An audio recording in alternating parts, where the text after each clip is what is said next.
Ini sesi berikutnya, semuanya adalah sesi tentang metabolisme.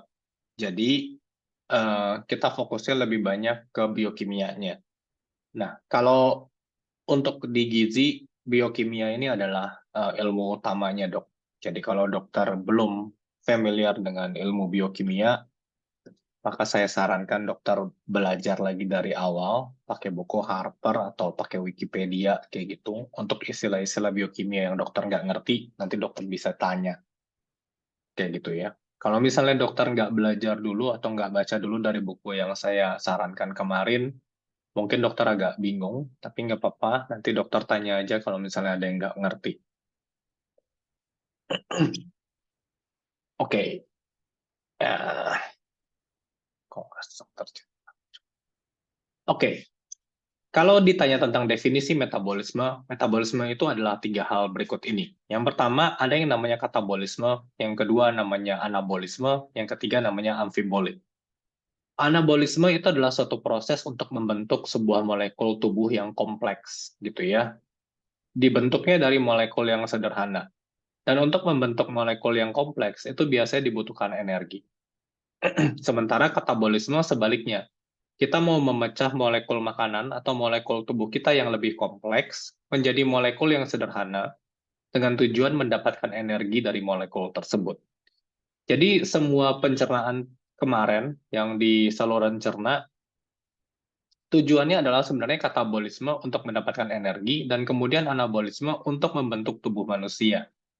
Nah, kalau amfibolik atau reaksi amfibolisme itu sebuah reaksi yang dimana anabolisme dan katabolisme terjadi bersamaan. Sebagian besar reaksi sebenarnya sifatnya lebih ke amfibolik.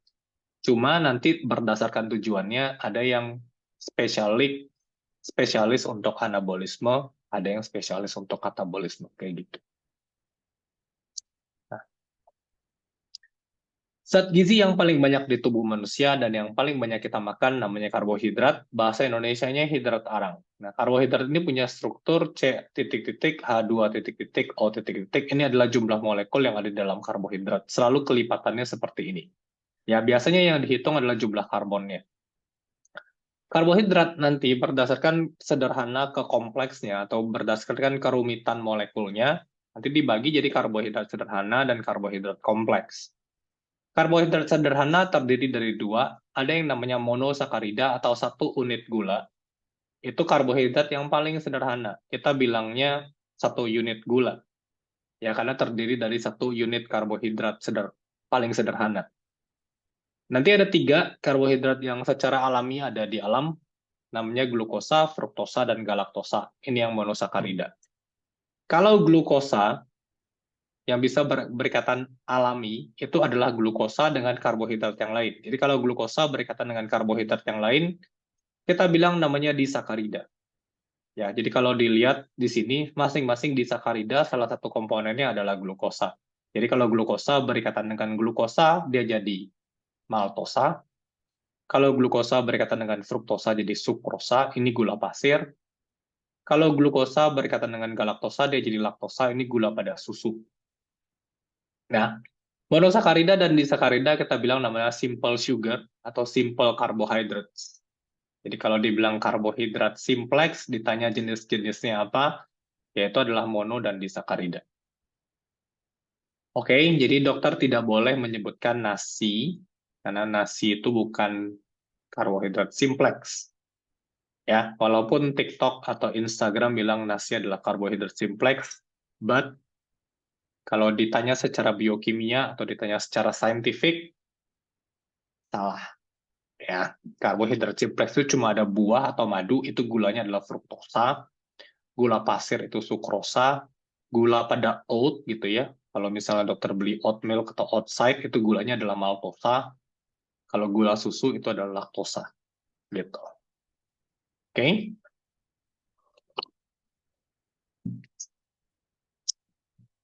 Berikutnya, kalau misalnya disakarida ditambah lagi satu unit gula, nanti dia menjadi kombinasi yang lebih rumit, namanya oligosakarida. Oligosakarida ini rata-rata adalah serat, gitu ya.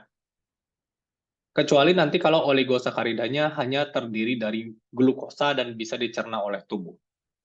Jadi nanti karbohidrat kompleks itu terdiri dari oligosakarida dan polisakarida. Jadi kalau 3 unit gula dia langsung jadi oligosakarida sampai 10 unit gula. Ini kombinasinya sudah sangat banyak, jadi ngacak. Kita nggak bisa kasih nama satu persatu. Jadi kita nggak akan hafalin ini. Kalau kombinasinya lebih dari 10 unit gula, jadi mulai dari 11 unit gula, misalnya nih ada glukosa berikatan 11 biji berturut-turut, kita bilang namanya polisakarida. Nanti polisakarida dan oligosakarida dibagi menjadi 2 kelompok besar. Pertama, karbohidrat pati, kita bilang ya, atau kita bilang dalam bahasa Inggris starch carbohydrates. Starch itu artinya pati. Ini adalah jenis karbohidrat yang bisa dikonsumsi manusia dan berasal dari tumbuhan. Oke. Ya, syaratnya karbohidrat pati itu adalah dia cuma terdiri ikatannya dari glukosa. Jadi kalau glukosa berikatan 3 sampai 10 biji, kita bilangnya oligosakarida pati. Kalau dia berikatan sampai lebih dari 10 biji, kita bilangnya namanya polisakarida pati. Starch carbohydrates. Nah, nasi termasuk di polisakarida pati. Jadi bukan karbohidrat simplex nasi itu, tapi karbohidrat kompleks. Nah, kalau dari hewan, yang bisa dikonsumsi namanya glikogen, tapi ini glikogen jumlahnya di dalam daging hewan itu sangat-sangat sedikit, dan di hati juga ada sedikit. Jadi biasanya kalau di makanan tidak diperhitungkan. Kalau tidak bisa dicerna oleh manusia, kita bilang namanya dietary fibers atau serat. Oke?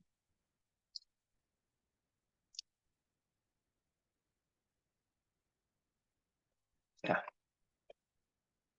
kalau monosakarida, nanti kan ada 3. Kita bahas dulu monosakarida. Nanti berdasarkan dengan fungsinya, berdasarkan ikatan unit fungsionalnya itu adalah bagian yang berikatan atau bereaksi sama senyawa lain. Jadi yang ini. Yang ada bintangnya. Ya. Kalau glukosa dan galaktosa, kita bilang unit fungsionalnya namanya gugus aldehid. Jadi dibilang namanya gula aldehid atau gula pereduksi. Sementara kalau fruktosa, gugus fungsionalnya namanya gugus keton, jadi dibilang gula keton. Nanti senyawa keton ini sebenarnya senyawa yang gampang atau turunan dari lemak. Jadi kalau misalnya fruktosa seringkali dibilang gampang bikin perlemakan hati kalau misalnya konsumsinya jumlahnya banyak karena dia gampang disintesis menjadi lemak kayak gitu. Nah, kalau berdasarkan jumlah karbon, ya monosakarida tuh sebenarnya ada yang 5 karbon, kita bilang namanya gula ribosa atau gula pentosa. Ya, gula 5 karbon ini biasanya turunan dari glukosa digunakan untuk membentuk DNA. Sementara glukosa, galaktosa, dan fruktosa itu gula 6 karbon karena punya 6 karbon, kita bilangnya namanya gula heksosa. Ya, berdasarkan jumlah karbonnya nanti dibagi pentosa dan heksosa. Nah, normalnya si karbohidrat itu kalau dilihat dari struktur kimianya, kalau dokter baca buku ini, nanti dokter akan lihat ada struktur Fischer, ada struktur cyclic Fischer, ada struktur Haworth. Ya, dalam larutan, misalnya di dalam darah atau di dalam air, maka karbohidrat itu membentuk gugus siklik. Jadi bentuknya itu kayak gugus siklik Fischer atau gugus Haworth. Ya. Dalam membentuk gugus siklik ini nanti, si karbohidrat ini yang di gugus fungsionalnya, kalau aldehid itu gugus fungsionalnya di C1, kalau keton itu di C2, ya yang ada bintangnya, nanti membentuk satu gugus hidroksil, gitu, yang OH. Ada gugus hidroksil terbentuk. Berdasarkan posisi gugus hidroksil ini, kalau di cyclic Fischer tuh bisa kanan atau kiri, kayak gitu. Kalau di Haworth tuh bisa bawah atau atas, gitu ya. Kalau Haworth itu satu titik ini menggambarkan satu karbon. Jadi kalau dikasih angka, berarti itu karbon pertama, karbon kedua, karbon ketiga, karbon keempat, karbon kelima, karbon keenam. Nah, jadi kalau posisinya kanan dan bawah, kita bilang namanya konformasi alfa. Kalau posisinya kiri dan atas, kita bilang konformasi beta. Kalau dia konformasi alfa, nanti dia cenderung membuat ikatan yang kita bilang namanya ikatan alfa. Kalau dia konformasi beta, nanti dia akan membentuk ikatan yang kita sebut dengan ikatan beta. Apa gunanya ikatan alfa dan ikatan beta? Ya, ikatan ini menentukan apakah sebuah karbohidrat itu bisa kita cerna atau tidak. Ya, karena enzim di dalam tubuh kita kan rata-rata namanya enzimnya alfa amilase. Jadi yang kita bisa putus cuma biasanya ikatan alfa. Sebagian besar ikatan beta itu kita nggak bisa putus ikatannya, jadi karbohidratnya nggak bisa dicerna atau jadi serat nanti. Gitu. Oke. Selain alfa dan beta, nanti ada juga namanya stereoisomer. Stereoisomer yang kita pelajari, stereoisomer ini artinya susunan atomnya sama, atom pembentuk molekulnya sama, tapi susunan atomnya berbeda. Jadi, bahan bakunya sama, tapi urutan susunannya berbeda. Sehingga dia menyebabkan perbedaan sifat. Jadi, walaupun namanya sama, nanti sifatnya berbeda. Salah satu enantiomer yang penting, salah satu stereoisomer yang penting kita ingat adalah yang enantiomer. Enantiomer ini namanya bentuk cermin. Jadi zat gizi itu, terutama asam amino dan glukosa, punya bentuk cermin. Jadi bisa dia berbentuk cermin OH-nya atau gugus fungsionalnya ada di kanan, gugus hidroksilnya yang di karbon terakhirnya ada di kanan, bisa di kiri. Ini random di alam. Random artinya acak gitu ya. Kalau misalnya dia gugusnya ada di kanan, maka nanti molekulnya berputar ke kanan. Kalau molekul hidroksilnya ada di kiri, maka nanti dia berputar ke arah kiri kalau kita lihat di mikroskop elektron. Sehingga nanti menentukan posisinya dia di dalam enzim manusia. Yang kita bisa cerna itu adalah yang D, yang berputar ke kanan, ya. Atau kita bilang namanya dextrorotasi. Makanya dokter kalau misalnya pakai infus yang glukosa, namanya bukan glukosa, karena kalau namanya glukosa berarti random glukosanya D atau L. Namanya dextrosa. Jadi dextrosa itu berarti semuanya dextrorotasi, sudah dimurnikan gitu. Kalau kita yang dapat yang L, kita nggak bisa gunakan karbohidrat. Gitu ya. Jadi secara umum yang kita bisa pakai adalah yang dextrorotasi, terus ikatannya harus alfa. Oke. Sampai di sini ada yang mau ditanyakan atau ada yang bingung, dok?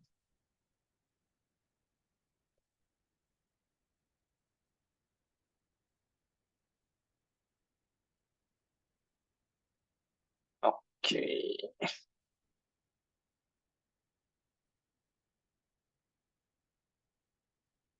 Hmm. Oke, kalau tidak ada kita lanjut ya. Berikutnya adalah disakarida. Disakarida ini adalah bentuk karbohidrat yang terdiri dari 2 unit gula. Terjadi kalau misalnya glukosa berikatan dengan glukosa yang lain atau berikatan dengan monosakarida yang lain. Normalnya, ikatan antara satu unit monosakarida dengan monosakarida yang lain, kita bilang namanya ikatan glikosidik. Ya. Ikatan glikosidik ini bisa dipecah sama enzim, dan pemecahannya kita bilang namanya proses hidrolisis. Gitu. Ya. Jadi kalau misalnya glukosa berikatan dengan glukosa, nanti dia jadi maltosa. Nah, tergantung dari posisi ikatannya, maltosa itu bisa terbentuk 2 isomer. Kalau dia berikatan antara karbon pertama dengan karbon keempat, kita bilangnya maltosa. Kalau kita berikatannya dari karbon pertama dengan karbon keenam, kita bilangnya namanya isomaltosa. Kayak gitu. Oke. Nah, tapi kalau misalnya dia glukosa berikatan dengan fruktosa, nanti dia ikatannya ikatan beta. Jadi nggak bisa dipecah sama alfa amilase. Ya. Jadi nanti nggak bisa dicerna di mulut karbohidratnya. Nah, kalau dia glukosa berikatan dengan galaktosa, ini juga ikatan beta, ini juga sama, nggak bisa dicerna sama alfa amilase, nanti nggak bisa dicerna di mulut. Ya, namanya jadi laktosa. Jadi kalau glukosa berikatan dengan glukosa jadi maltosa atau isomaltosa, tergantung posisi karbonnya. Kalau dia berikatan dengan fruktosa, dia jadi sukrosa. Kalau dia berikatan dengan galaktosa, dia jadi laktosa. Jadi secara umum, di alam, secara alami, ada 4 jenis disakarida yang bisa terbentuk dari glukosa. Kayak gitu. Oke. Nah, ikatan antara monosakarida dengan monosakarida yang lain, kita bilang namanya ikatan glikosidik. Jangan sampai lupa. Nah, oligosakarida dan polisakarida prinsipnya mirip. Kita nggak bahas oligosakarida karena sebagian besar adalah serat dan nggak mungkin dihafal juga kombinasinya. Begitu juga dengan polisakarida. Nah, yang kita belajar adalah konsep pati. Jadi kalau misalnya dia pati, yang kita bilang namanya polisakarida atau oligosakarida pati, itu adalah semua polisakarida dan oligosakarida yang bisa dicerna dengan enzim alfa amilase. Kayak gitu. Ya. Yang kita bilang namanya pati, dia harus bisa dicerna sama alfa amilase. Jadi ikatannya harus murni ikatan glukosidik antara glukosa dengan glukosa. Jadi kalau yang namanya pati, semua struktur monosakarida pembentuknya harus glukosa. Jadi definisi pati adalah homo, oligo, atau polisakarida yang bisa dicerna dengan enzim alfa amilase yang hanya terdiri dari ikatan glukosa. Jadi kalau misalnya glukosa berikatan 3 biji, kita bilang namanya oligosakarida pati. Kalau glukosanya nambah sampai lebih dari 10 biji, kita bilang 11 biji monosakarida yang glukosa gitu ya, glukosa berikatan sampai 11, maka kita dibilang namanya polisakarida pati. Ya, satu aja ada ikatan beta atau ikatan dengan fruktosa atau ada ikatan dengan galaktosa, maka polisakarida itu nggak bisa disebut polisakarida pati. Karena syaratnya adalah ia harus homo polisakarida. Artinya komponen pembentuknya terdiri dari satu jenis monosakarida, yaitu glukosa, dan ikatannya adalah ikatan glukosa semuanya. Gitu. Jadi nggak boleh ada sukrosa, nggak boleh ada galaktosa atau fruktosa. Kayak gitu. Jadi nanti dokter bisa ditanya, hasil pemecahan pati di mulut, terus nanti hasil pemecahan patinya itu ada gula yang lain selain glukosa, itu udah pasti salah. Gitu ya. Atau misalnya ada disakarida lain selain maltosa, itu juga pasti salah. Ya, karena maltosa itu termasuk pati karena dia ikatannya itu antara glukosa dengan glukosa. Kayak gitu. Di sini konsepnya ngerti. Ya, Dok. Kalau misalnya nggak ngerti, dokter bisa nanya langsung, jangan bingung-bingung. Nah, ya, jadi yang kita bilang pati adalah yang bisa dicerna karena seluruh ikatannya terdiri dari glukosa. Dan seluruh ikatannya adalah ikatan yang alfa. Nah, nanti pati itu dibagi lagi dari 2 jenis. Ada 2 jenis pati, ada yang namanya amilosa atau amilum, ada yang namanya amilopektin. Ini tergantung dari ikatan disakaridanya. Kalau misalnya ikatan monosakaridanya semuanya alfa 14 atau yang berbentuk seperti maltosa kayak gini, kita bilang namanya amilosa atau amilum. Kalau misalnya campuran antara ikatan 14 dengan ikatan 16, ya jadi ada maltosa, ada yang bentuknya mirip dengan maltosa, namanya isomaltosa, karena ikatan 16, kita bilang namanya amilopektin. Kayak gitu. Nah, seluruh polisakarida atau oligosakarida yang lain, yang ikatannya tidak alfa 16 atau 14, atau ada ikatan beta, atau tidak homopolisakarida, kita bilangnya dietary fibers atau serat pangan. Ya, contoh yang paling sering dokter akan temukan di soal, ya, biokimianya, itu adalah selulosa. Ya, selulosa itu seluruh ikatannya terdiri dari glukosa, sama seperti amilosa. Cuma perbedaannya adalah karbohidratnya nyampur, ada yang glukosa yang alfa, ada glukosa yang beta, sehingga dia membentuk ikatan beta 14 glikosidik namanya. Kayak gini.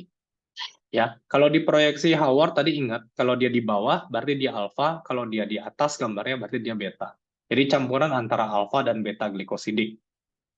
Ya, itu kita bilang namanya selulosa. Untuk mencerna selulosa, kita perlu enzim yang namanya selulase. Selulase ini cuma ada di herbivora. Ya, karena selulase ini gunanya untuk memecah ikatan alfa 14 beta 14 glikosidik.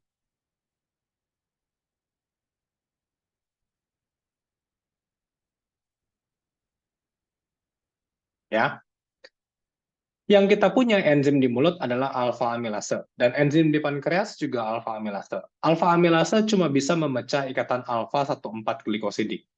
Jadi kalau misalnya semua strukturnya berupa amilum atau amilosa, maka ini semuanya bisa dicerna sama alfa amilase. Kayak gitu. Jadi kalau ada ikatan beta, ya otomatis ini nggak bisa dicerna sama alfa amilase dan kita golongin sebagai karbohidrat yang bukan pati, atau serat pangan bilangnya. Ya, alfa amilase nama lainnya alfa glukosidase. Kalau selulase nama lainnya karena dia memecah ikatan beta, namanya beta glukosidase. Gitu. Jadi kalau akarbose itu kan alfa glukosidase inhibitor. Misalnya dokter pernah resepin obat akarbose untuk penderita DM, ya yang dihambat enzimnya alfa amilase. Nah, logikanya enzim akarbose obat akarbose dia cuma menghambat alfa amilase. Ya, jadi dia menghambat penyerapan atau pemecahan dari si amilosa gitu. Tapi kalau misalnya orangnya makannya gula pasir, kalau gula pasir kan sukrosa, ya ikatannya nggak bisa dipecah sama alfa amilase. Jadi akarbose nggak bisa digunakan untuk memblok penyerapan karbohidrat yang bentuknya disakarida kayak gitu. Oke, makanya akarbose itu efektivitasnya untuk mencegah penyerapan karbohidrat itu nggak 100%, karena karbohidrat bentuknya berbeda-beda. Ya, jadi kalau dokter paham biokimianya, dokter paham mau pakai obatnya yang mana atau gimana cara kerja obat-obat, terutama yang buat gizi kayak gitu. Oke, mungkin sampai di sini ada yang mau ditanya, ada yang bingung?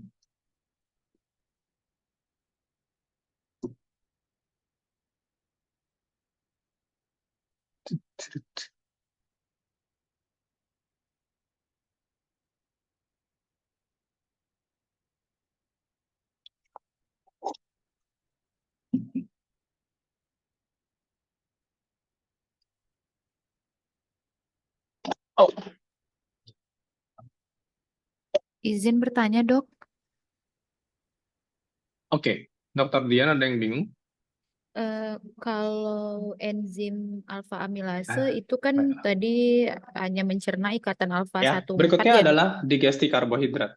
Ya, ini kita bahas karena kemarin kita nggak bahas sama sekali. Ini ya, semua pekerjaan karbohidrat itu soalnya biokimia. Jadi kalau misalnya karbohidrat pati dalam bentuk amilosa atau amilopektin masuk ke dalam mulut, maka mulut punya enzim alfa glukosidase namanya alfa amilase. Ya, alfa glukosidase ini sifatnya menghidrolisis ikatan alfa 1,4 glikosidik atau 1,6 glikosidik. Ya, reaksinya kita bilang reaksi hidrolisis untuk pemutusan ikatannya. Oke.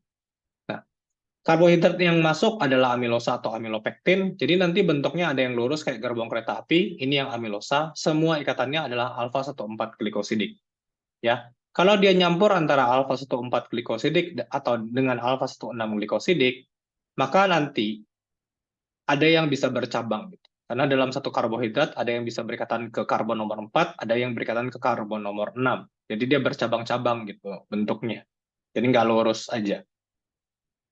Ya bentuknya kayak cabang pohon gitu. Nah, begitu tuh kena enzim alfa amilase cuma bisa potong yang lurus aja. Yang bengkok ini dia nggak bisa potong karena perlu enzimnya alfa 1,6 glikosidik. Itu bukan enzim alfa amilase. Alfa amilase alfa 1,4 glikosidik. Gitu ya potongannya. Jadi yang bisa dipotong cuma yang lurus aja. Oke. Jadi nanti kalau terpotong, maka yang lurus ini terpotong-potong menjadi oligosakarida atau disakarida yang lebih pendek. Ya. Kalau oligosakarida yang bentuknya pati, semuanya dipukul rata namanya dextrin. Kalau ikatannya alfa 1,4 glikosidik. Atau secara spesifik dibilangnya namanya maltodextrin. Malto itu menandakan dia ikatannya mirip dengan maltosa, yaitu semua ikatannya alfa 1,4 glikosidik. Maltodextrin ini yang tadi, yang oligosakarida pati dengan ikatan 1,4 glikosidik.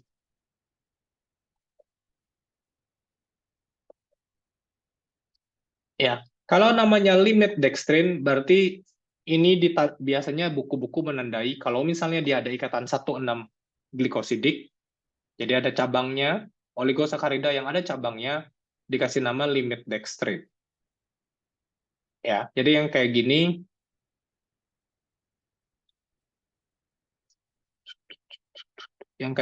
oh sorry. Mana panah. Yang kayak gini kita bilang maltodextrin, yang ini limit dextrin. Ya, kalau maltodextrin semua ikatannya alfa 1,4 glikosidik. Ya.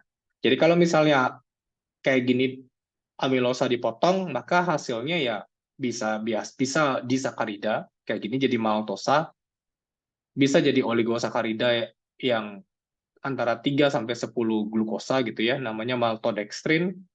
Tapi hampir tidak mungkin terbentuk cuma satu glukosa. Ya. Jadi paling sederhana itu biasanya maltosa. Ya. Dari mulut pencernaan paling sederhana adalah jadi disakarida. Dari polisakarida menjadi oligosakarida atau disakarida. Jadi kalau kita kunyahnya lama, mengkemnya lama, bisa terbentuk maltosa atau isomaltosa. Kayak gitu. Tergantung patinya apa. Kalau patinya amilopektin, maka bisa terbentuk limit dextrin dan isomaltosa. Kalau patinya berupa amilosa, maka yang mungkin terbentuk cuma maltodextrin sama maltosa. Kayak gitu. Oke, sampai di sini paham? Oke, aku buka sekali. Ada suara lain. Oke, nah, begitu masuk enzim alfa amilase, itu sifatnya dia bekerja di pH basa, ya pH 7. Kalau masuk ke lambung, maka dia mengalami denaturasi, ya, karena lambung pH-nya 1 sampai 2. Jadi tidak ada sama sekali pencernaan karbohidrat di lambung, karena amilase inaktif di pH asam. Oke, jadi di skip tuh pencernaannya di lambung. No, tidak ada pencernaan sama sekali.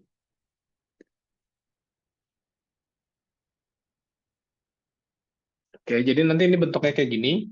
Kalau amilosa itu gerbong kereta api, kalau amilopektin ada cabangnya. Kalau glikogen itu dari hewan. Ya, biasanya kalau kita makan daging, glikogen itu sudah habis waktu hewannya meronta-ronta waktu dipotong. Jadi nggak akan ada glikogen yang didapat dari daging. Tapi kalau di hati, biasanya bisa ada sedikit glikogen yang kita dapat dari hati. Nah, glikogen strukturnya mirip dengan amilopektin, cuma cabangnya lebih banyak dan molekulnya lebih besar. Ya, dan asalnya cuma dari hewani. Nggak mungkin dokter makan sayuran terus dapat glikogen. Oke. Nah, ini tadi kalau amilosa bentuknya kayak gerbong kereta api, dipotong jadi dextrin atau maltodextrin. Kalau potongannya terbentuk di sakarida, jadinya maltosa. Amilopektin dipotong sama alfa amilase, ada yang pukul rata namanya dextrin, ada juga yang bikin jadi limit dextrin, gitu ya. Dia ada cabangnya, gitu ya. Kalau terpotong di cabangnya, kebetulan gitu ya, nah maka terbentuk isomaltosa di sakaridanya, gitu. Nah, setelah dari mulut, jadi si maltodextrin sama yang limit dextrin, dia akan dicerna lebih lanjut dari oligosakarida, semuanya harus jadi disakarida. Jadi kalau nanti, mohon maaf ini gambarnya nggak sempurna, harusnya ini dia maltodextrin yang nggak ada cabangnya. Kalau misalnya dia terkena enzim alfa amilase pankreas, gitu ya, kan kalau udah kena empedu, pH-nya naik jadi basa, enzim keluar dari alfa amilase keluar dari pankreas untuk membantu pencernaannya supaya jadi lebih sederhana. Tujuan akhirnya adalah untuk membentuk seluruhnya jadi disakarida. Ya, kalau disakarida dari amilosa adalah maltosa, jadi semuanya harus jadi maltosa. Nah, kalau dia berbentuk limit dextrin yang ada cabang-cabangnya, dia jadi limit dextrin yang lebih sederhana, yang terdiri dari 3 glukosa saja, atau bisa terbentuk isomaltosa, atau terbentuknya maltosa. Kayak gitu. Oke, sampai di sini aman. Nah, nanti di brush border usus halus, Ada lagi enzim yang namanya disakaridase. Disakaridase itu untuk mencerna disakarida tadi yang habis terbentuk dari mulut dan pankreas menjadi monosakarida. Ya, jadi kalau misalnya ada maltosa atau isomaltosa atau limit dextrin yang terdiri dari 3 glukosa, semuanya akan dipecah menjadi glukosa. Ya, jadi kalau maltosa enzimnya namanya maltase, limit dextrin enzimnya namanya alpha dextrinase atau isomaltase. Kalau misalnya ada sukrosa, enzimnya namanya sukrase. Kalau ada laktosa, enzimnya namanya laktase. Ya, kalau isomaltosa, enzimnya isomaltase. Semuanya akan jadi monosakarida. Nah, sukrosa sama laktosa dari mulut, gaster, sama di pankreas tidak dicerna. Dia pertama kali enzimnya adanya di duodenum. Di brush border usus halus ada enzimnya. Karena ikatannya adalah ikatan beta, dia nggak bisa dicerna sama alfa amilase. Oke, jadi nanti kalau dokter ditanya pencernaan karbohidrat secara umum, kalau dia nggak kasih tahu spesifik nama karbohidratnya apa, maka terjadi pertama kali di mulut. Tapi kalau ditanya soalnya itu adalah pencernaan gula pasir itu sukrosa, atau misalnya pencernaan gula dari susu. Gula susu itu laktosa. Ya, enzimnya pertama kali adanya di brush border usus halus. Oke, oke sampai di sini ada yang membingungkan atau ada yang tidak jelas? Jadi gula pasir walaupun terasa manis di mulut itu tidak ada hubungannya dengan pencernaannya ya. Jadi rasa dengan pencernaan itu dua hal yang berbeda. Ingat definisi dari digesti itu adalah penghancuran molekul menjadi lebih sederhana. Jadi kalau misalnya kita berasa manis di mulut, gula berasa manis di mulut, itu bukan gara-gara dia tercerna, tapi gara-gara dia berikatan dengan taste bud. Oke? Strukturnya tidak berubah, cuma dia memberikan rasa aja.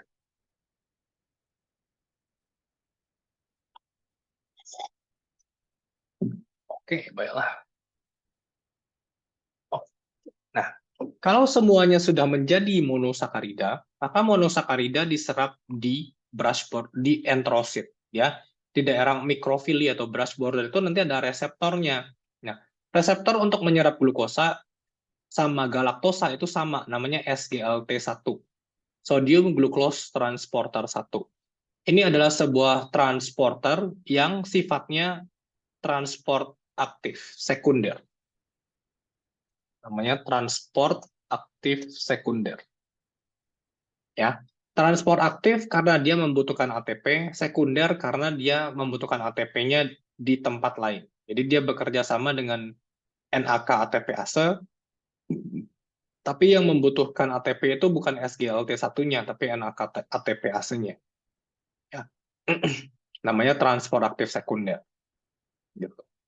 Kalau fruktosa dia masuk dengan transporter yang namanya GLUT5. GLUT5 ini glukosa transporter 5. Ya, walaupun dia membawa fruktosa, tetapi nama transportnya transporter glukosa. Glukosa transporter 5.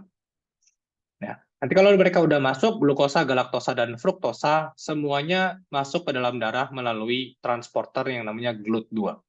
GLUT5 dan GLUT2 ini transporter yang sifatnya namanya transport pasif.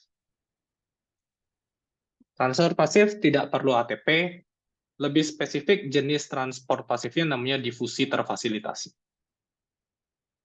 Karena dia difusi dengan bantuan transporter. Gitu.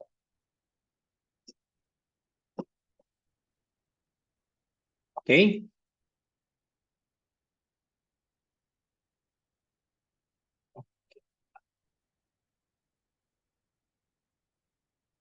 Nah, di dalam tubuh kita ada 12 transporter glukosa. Transporter glukosa mulai dari 1 sampai 12. Nah, yang penting di dalam badan itu adalah glukos transporter yang nomor 4 yang ada merah ini. Ya. Kenapa? Karena satu-satunya transporter glukosa yang memerlukan atau diregulasi dengan insulin. Ya. Jumlahnya banyak, paling banyak di tubuh manusia, lokasinya di jaringan otot jaringan adiposa sama otot jantung. Ini harus dihafal, harus tahu GLUT4 adanya di mana, dan di mana aja posisinya. Ya, yang lain dokter nggak perlu hafal. Ya, intinya GLUT4 ini adalah transporter glukosa yang hanya muncul ke permukaan sel kalau ada insulin atau bisa bekerja kalau ada insulin. Sementara kalau yang lain tidak perlu insulin, gitu. Oke. Nah, sampai di sini ada yang mau ditanyakan, Dok, atau ada yang bingung?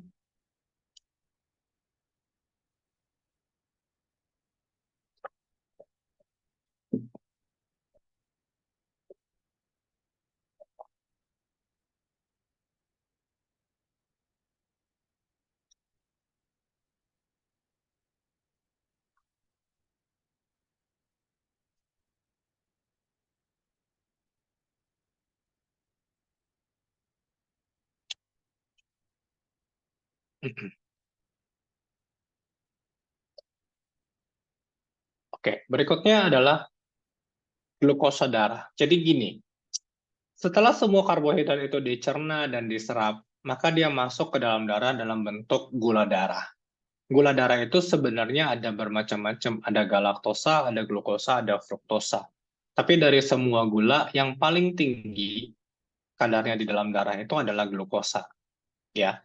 Sementara galaktosa atau fruktosa dalam kondisi tertentu, kalau kita membutuhkan gula darah atau kita defisiensi glukosa, maka galaktosa dan fruktosa juga akan diubah menjadi glukosa. Kayak gitu. Jadi yang dihitung adalah glukosa darah. Nah, kecepatan sebuah makanan menaikkan kadar glukosa darah rata-rata dalam waktu 2 jam, kita bilang namanya indeks glikemik. Ya, indeks glikemik itu ada yang tinggi, ada yang rendah, tergantung kadarnya. Ya, kalau misalnya dia di bawah 55, kita bilang indeks glikemiknya rendah. Kalau dia 70 ke atas, kita bilang indeks glikemiknya tinggi. Indeks glikemik ini menjadi rancu karena dia harus dibandingkan dengan makanan yang lain. Ya, dalam kondisi normal, indeks glikemik yang kita lihat di internet, di TikTok ataupun di buku itu ada perbandingannya adalah glukosa murni. Ya, jadi 50 gram glukosa. Jadi kalau glukosa murni pembandingnya, maka glukosa akan paling tinggi 100%, sementara makanan-makanan lain yang di bawah itu. Jadi kayak gini, roti putih 71, berarti indeks glikemiknya tinggi.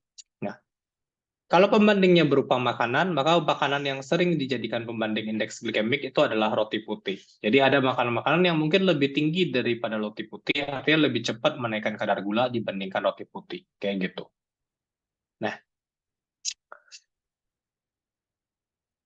ada beberapa hal yang mempengaruhi indeks glikemik. Yang pertama adalah kandungan serat di dalam makanan. Semakin besar kandungan serat di dalam sebuah makanan, maka indeks glikemiknya makin rendah. Jadi kalau misalnya dokter lihat di sini, kalau dilihat roti gandum utuh dengan roti putih, karena roti gandum utuh lebih banyak seratnya, maka dia lebih susah untuk dicerna dan diserap karbohidratnya, sehingga dia indeks glikemiknya juga berbeda. Dan serat sendiri memperlambat penyerapan glukosa. Gitu. Yang kedua dipengaruhi sama suhu. Kalau dikonsumsi panas-panas, kayak gini, kentang dikonsumsi panas, indeks glikemiknya tinggi, 87. Tapi kalau ditunggu sebentar, karbohidrat akan mengalami namanya retrodegradasi, kalau didinginkan. Sehingga dia membentuk namanya karbohidrat pati resisten. Ya, ini. Nah, si pati resisten ini tidak bisa dicerna atau dirusak oleh enzim, sehingga dia nggak bisa diserap.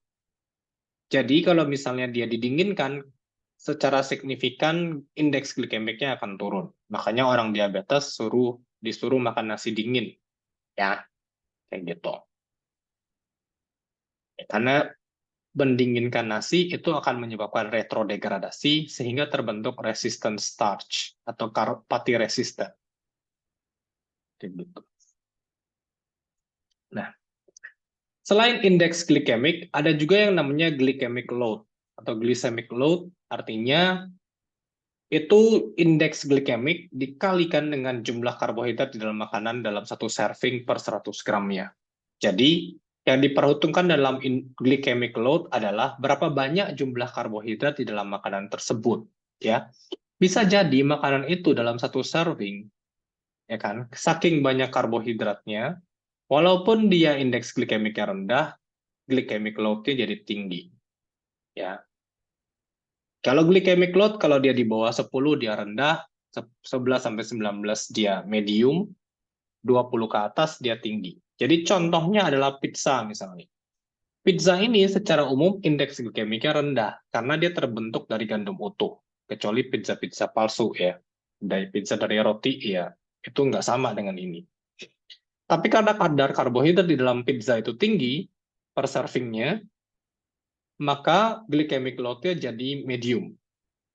Ya, atau misalnya kentang, potato chips ini keripik kentang, kalau dilihat indeks glikemiknya rendah. Tapi karena kadar karbohidratnya tinggi, maka dia glycemic load-nya jadi tinggi. Kayak gitu. Ya, kalau misalnya dokter pernah lihat influencer-influencer yang menggunakan continuous glucose monitor, maka nanti bisa lihat bahwa makanan yang indeks glikemik tinggi akan cenderung cepat menaikkan kadar glukosa darah. Kalau misalnya dia glycemic load-nya rendah, maka dia akan cepat turun juga. Jadi spike-nya itu nggak lebar. Makanan-makanan yang indeks glikemiknya rendah, tapi glycemic load-nya tinggi, nanti gunungnya akan lebih tinggi gitu, akan lebih lebar gunungnya. Karena mempertahankan gula darah itu tinggi dalam jangka waktu yang lebih lama. Ya, gitu maknanya si glycemic load. Jadi nanti bisa aja kalau indeks glikemiknya tinggi, terus glycemic load-nya juga tinggi, ya gunungnya jadi kayak Mountain Fuji gitu, jadi gede banget gunungnya. Jadi gula darahnya tuh tinggi dalam waktu yang cukup lama. Jadi insulinnya harus kerja keras untuk nurunin kadar gulanya. Gitu. Oke, sampai di sini ada yang mau bertanya atau bingung?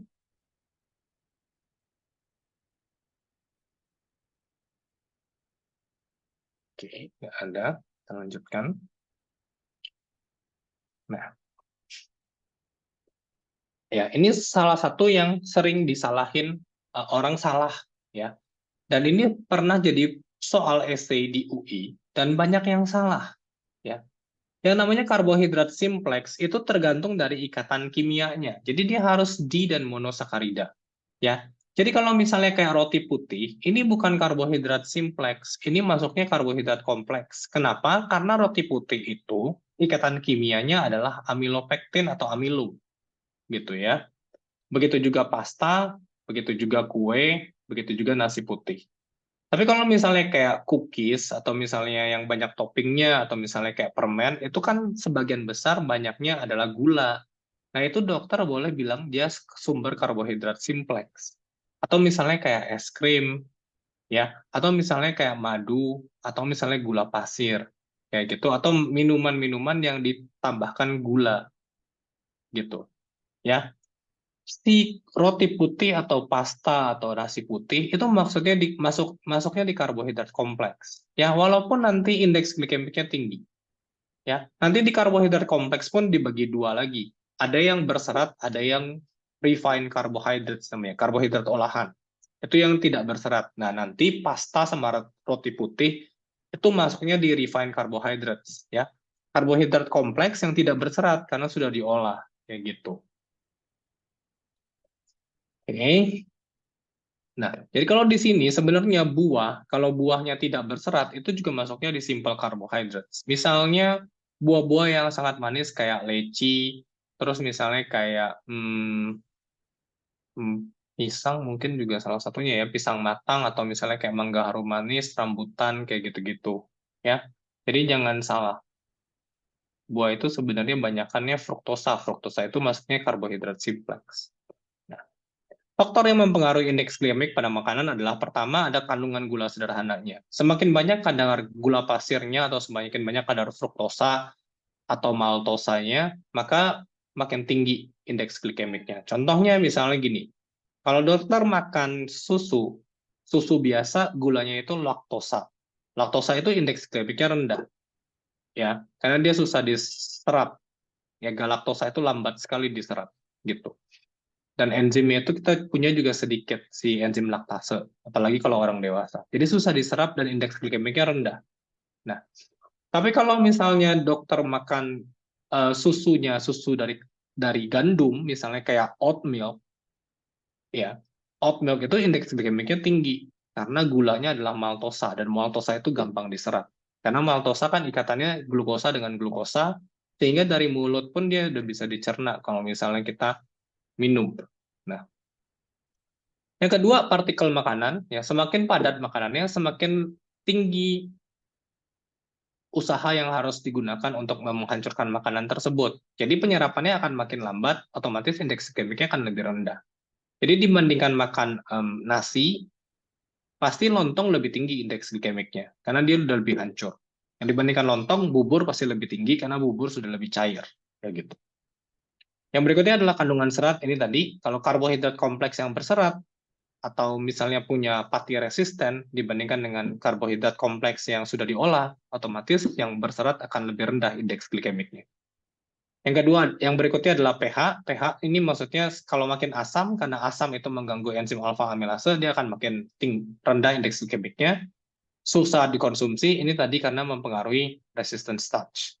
Ya, beberapa cara yang dapat digunakan untuk mengurangi indeks glikemik, misalnya pasien DM, ya, bisa makanannya urutannya diganti dulu dengan makanan yang berserat duluan, supaya seratnya itu memperlambat penyerapan glukosa. Itu juga bisa. Makan dengan makanan asam, misalnya dengan jus buah yang asam, atau misalnya dengan cuka apel, kayak gitu. Banyak juga yang pakai. Itu juga bisa. Yang ketiga adalah membentuk resistant starch, misalnya dengan cara didinginkan kayak tadi, baru kemudian dihangatkan kembali dengan cara yang kering, gitu. Jangan direbus. Kalau direbus, resistant starch-nya rusak. Ya. Nah, pasien DM untuk karbohidrat kompleksnya harus dikurangi, karbohidrat simpleksnya harus lebih sedikit, dikurangi di bawah 5% dari total asupan energi. Jadi kalau kita makan 2000 kalori, maka 5% ini sekitar 50, dari kalau makan 2000 kalori, maka 5% ini sekitar 100 kalori. Ya, kalau 100 kalori dibagi 4, maka sekitar 25 gram dalam satu hari. Jadi kalau misalnya dokter minum minuman yang kadar glukosa simpleksnya di atas 25 gram atau di atas gula pasirnya di atas 25 gram, berarti udah lewat gitu. Ya. Dan yang perlu ditambah adalah karbohidrat yang berserat atau seratnya lebih tinggi, yaitu 20 sampai 30 gram per hari atau sekitar 14 gram per 1000 kalori. Kayak gitu. Ya. Bisa. Oke, sampai di sini ada yang mau ditanyakan atau ada yang bingung, Dok?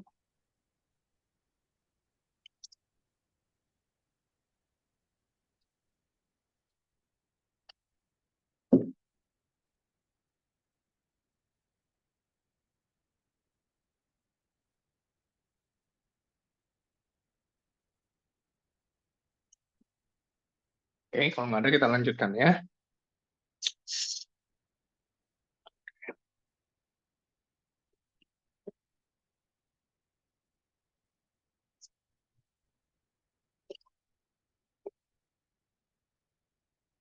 Oke,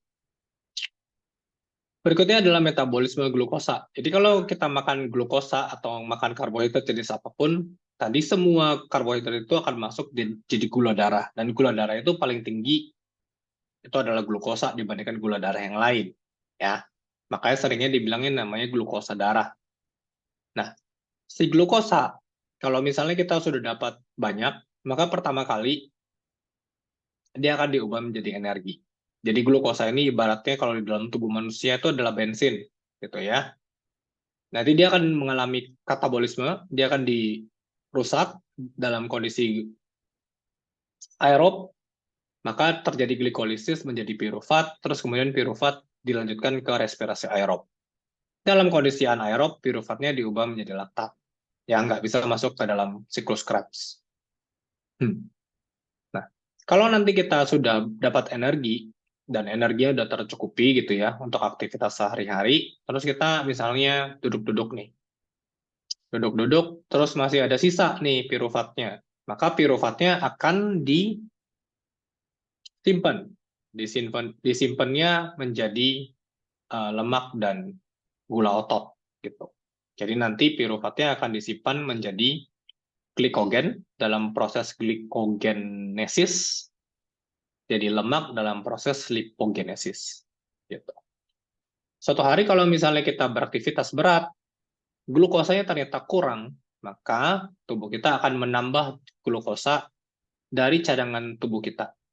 Ya, kalau dari lemak dan dari asam amino yang sifatnya glukogenik, maka terjadi gluconeogenesis, pembentukan glukosa baru dari sumber yang bukan karbohidrat.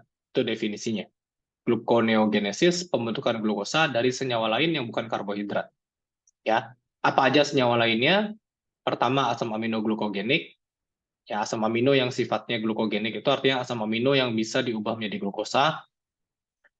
Gliserol dari lemak, terus laktat dari proses yang tadi, anaerob, yang masih ada sisa. Nah, nanti semuanya ini diubah jadi glukosa. Ya, kalau pembentukan karbohidrat dari glukosa atau dari karbohidrat, kita bilang namanya glikogenolysis. Jadi nanti glikogennya yang dibongkar untuk diubah jadi glukosa. Oke. Jadi kita bahas dulu yang paling pertama, glikolisis. Ya. Glikolisis itu perubahan satu molekul glukosa yang terdiri dari 6 karbon menjadi molekul pirufat yang terdiri dari 2 molekul pirufat yang terdiri dari masing-masing 3 karbon. Jadi glukosanya dibagi 2. Nanti ada 2 tahap glikolisis, ada yang namanya tahap pertama atau stage 1, atau di dalam buku dibilangnya namanya preparatory stage, atau namanya investment stage. Nanti di stage 1, glukosanya akan diubah menjadi 2 senyawa kembar. Jadi ada 2 senyawa, jadi dari 1 senyawa jadi 2, jadi 2 biji gliseraldehid 3-fosfat. Atau nama lainnya kalau di buku GDAP.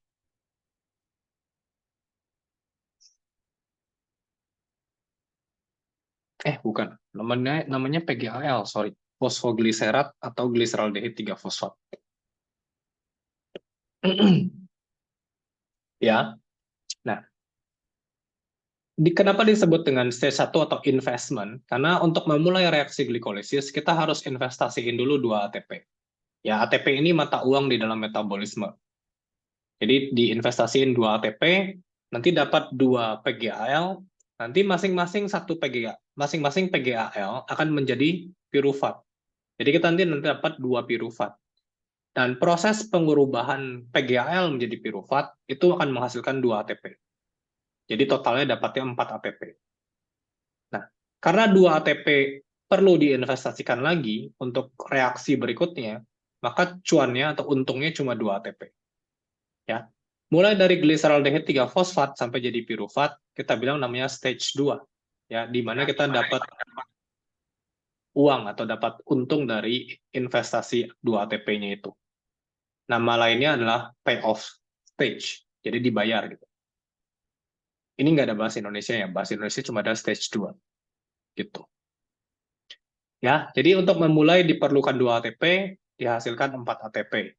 Jadi untungnya cuma 2 ATP. Jadi kalau nanti dokter ditanya berapa hasil net atau hasil bersih dari metabolisme satu molekul glukosa dalam proses glikolisis, maka jawabannya 2 ATP hasil bersihnya. Ya. Untuk satu molekul glukosa menjadi pirufat dari dalam glikolisis, kita cuma dapat 2 ATP dan 2 pirufat. Gitu. Karena 2 ATP-nya perlu diinvestasikan ke reaksi berikutnya. Oke. Nah, reaksi glikolisis merupakan reaksi yang sifatnya anaerob. Ya. Karena di reaksi glikolisis tidak diperlukan oksigen. Ya, reaksi anaerob artinya reaksi yang terjadi tanpa bantuan oksigen. Oke. Jadi glikolisis itu wajarnya terjadi di kondisi yang tidak ada oksigen. Ya, tolong diingat. glikolisis bukan reaksi aerob, tetapi anaerob. Ya, normalnya dalam kondisi anaerob, maka nanti piruvat akan diubah menjadi laktat.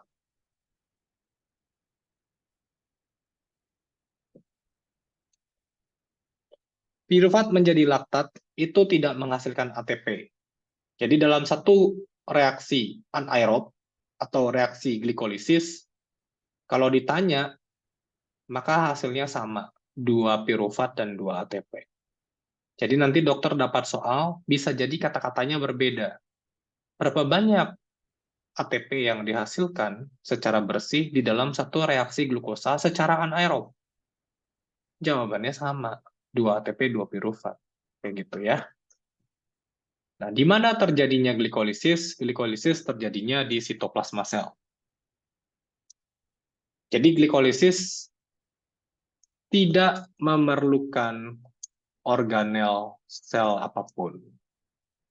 Ini penting. Ya. Semua enzim glikolisis ada di sitoplasma sehingga tidak memerlukan organel sel apapun.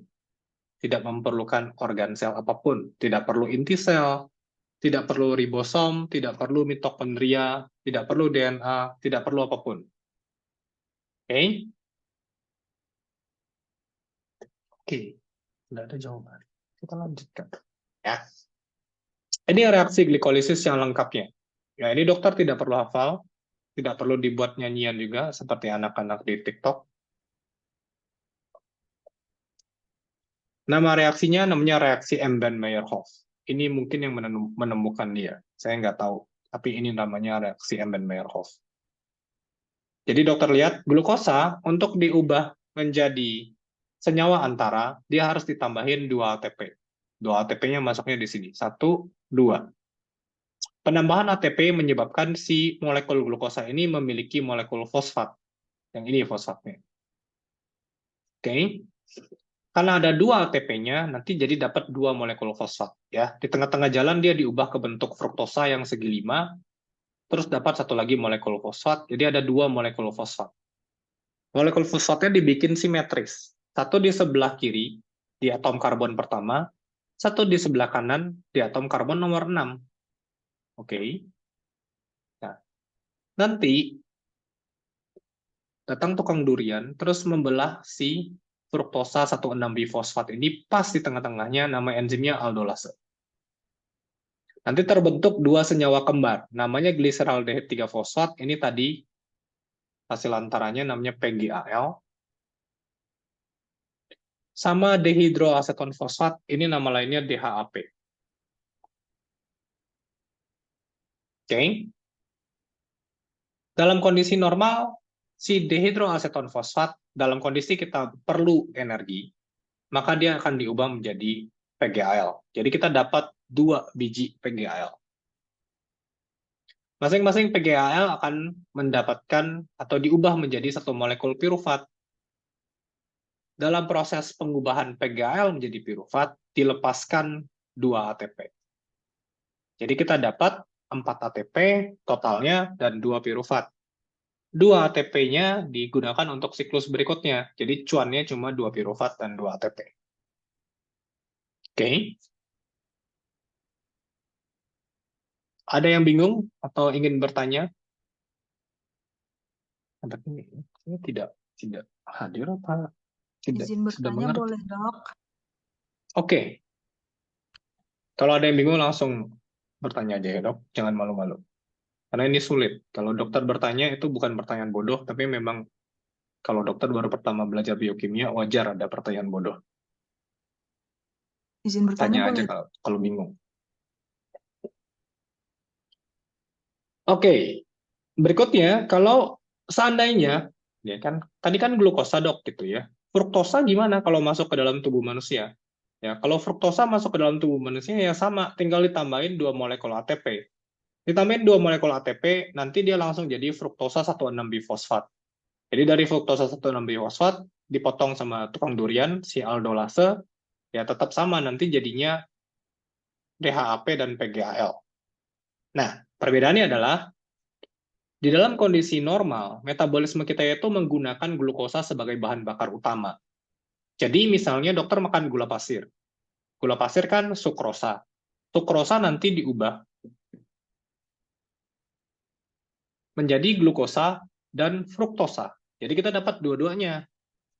Glukosanya akan difokuskan untuk menjadi ATP. Jadi dia akan langsung masuk ke jalur glikolisis. Selama masih ada glukosa, hanya sebagian kecil fruktosa yang jadi ATP. Fruktosanya akan diubah, sisanya, fruktosanya akan diubah untuk membentuk asam lemak. Oke, jadi nanti kita belajar lagi metabolismenya bergabungan dengan lemak, gitu. Tapi nanti, jangan sekarang. Ya. Nah, gimana kalau misalnya galaktosa? Jadi misalnya kita makan laktosa, kita dapat glukosa plus galaktosa. Kalau kita dapat galaktosa, maka galaktosa akan dipergi ke hati, terus dia diubah menjadi glukosa 1-fosfat. Ya, nanti glukosa 1-fosfat akan disambung menyambung dengan glukosa yang lain menjadi glikogen. Ya, dalam kondisi normal, kalau misalnya kita punya glukosa dan galaktosa, misalnya kita makan tadi laktosa ya, laktosa gitu. Jadi kita dapat glukosa dan kita dapat galaktosa. Maka galaktosa akan pergi jadi glikogen, glukosa jadi glukosa 6-fosfat, terus masuk ke reaksi glikolisis. Kecuali dalam kondisi tertentu kita tidak punya glukosa. Oh, tidak ada glukosa. Ya, maka nanti glukosa 1-fosfat atau glikogennya akan diubah menjadi glukosa 1-fosfat, terus baru dia jadi glukosa 6-fosfat, terus masuk ke reaksi glikolisis. Seperti itu. Oke. Ini terjadinya di hati, nggak bisa di sel lain. Oh, di otot bisa. Hati dan otot. Jadi kalau kita gabungkan, anggaplah ini sebuah sel hati. Hati ini produsen glukosa terbanyak, dan protein dan apapun, pusat metabolisme tubuh manusia.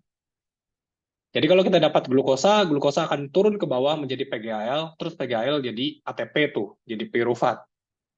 Kalau kita ada galaktosa, galaktosa akan jadi glikogen. Kecuali dalam kondisi tidak ada glukosa, maka glikogen jadi glukosa 1-fosfat, atau galaktosa jadi glukosa 1-fosfat, terus terpaksa masuk ke jalur glikolisis. Kalau fruktosa akan jadi DHAP dan PGAL. Ya. Kalau dalam kondisi normal, kalau tidak ada tidak ada glukosa, maka seluruh DHAP akan diubah jadi PGAL, terus semuanya masuk ke jalur glikolisis. Dalam kondisi ada glukosa atau banyak glukosa darah, maka DHAP akan diubah menjadi gliserol. Di sini ada gliserol nanti. Ya, nanti gliserol akan diubah menjadi simpanan lemak di dalam tubuh namanya triasilgliserol dengan cara ditambahkan sama 3 asam lemak. Gitu.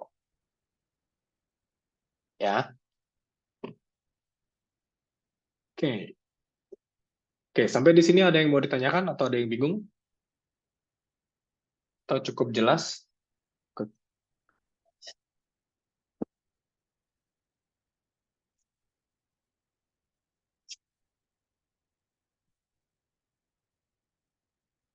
Oke, baiklah. Senyap. Oke, berikutnya, selain reaksi glikolisis, glukosa ini juga digunakan tadi untuk bikin yang namanya gula 5 karbon, namanya gula ribosa. Gula ribosa ini kita gunakan untuk membentuk antioksidan. Reaksi ini digunakan untuk membentuk antioksidan dan DNA. Jadi antioksidannya si NADPH sama DNA. Ya. Nah, nama reaksinya namanya jalur pentosa fosfat atau pentos fosfat pathway. Jadi nanti glukosa 6-fosfat dengan enzim G6PD, glukosa 6-fosfat dehidrogenase, ya G6PD, akan memproduksi NADPH si antioksidan dan nukleotida atau ribosa 5-fosfat. Jadi bahan baku dari DNA. Jadi DNA itu kan normalnya terdiri dari susunan nukleotida. Nukleotida itu terdiri dari ribosa 5-fosfat dan basa nitrogen. Nah, ribosa 5-fosfatnya itu datangnya dari glukosa. Oke. Nah, NADPH gunanya untuk membantu kinerja antioksidan di dalam sel. Jadi kalau tidak ada NADPH, antioksidan di dalam sel tidak dapat bekerja dengan baik.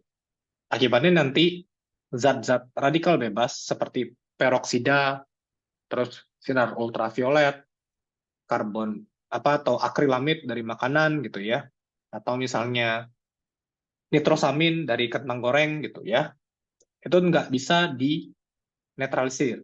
Kalau nggak bisa dinetralisir, ya nanti sel bisa rusak atau terjadi kanker kayak gitu.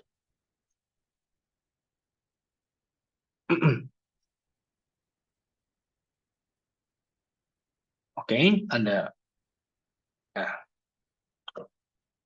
setelah selesai reaksi glikolisis, maka glikolisis itu dalam kondisi normal, kalau misalnya kita punya oksigen, akan dilanjutkan ke respirasi aerob.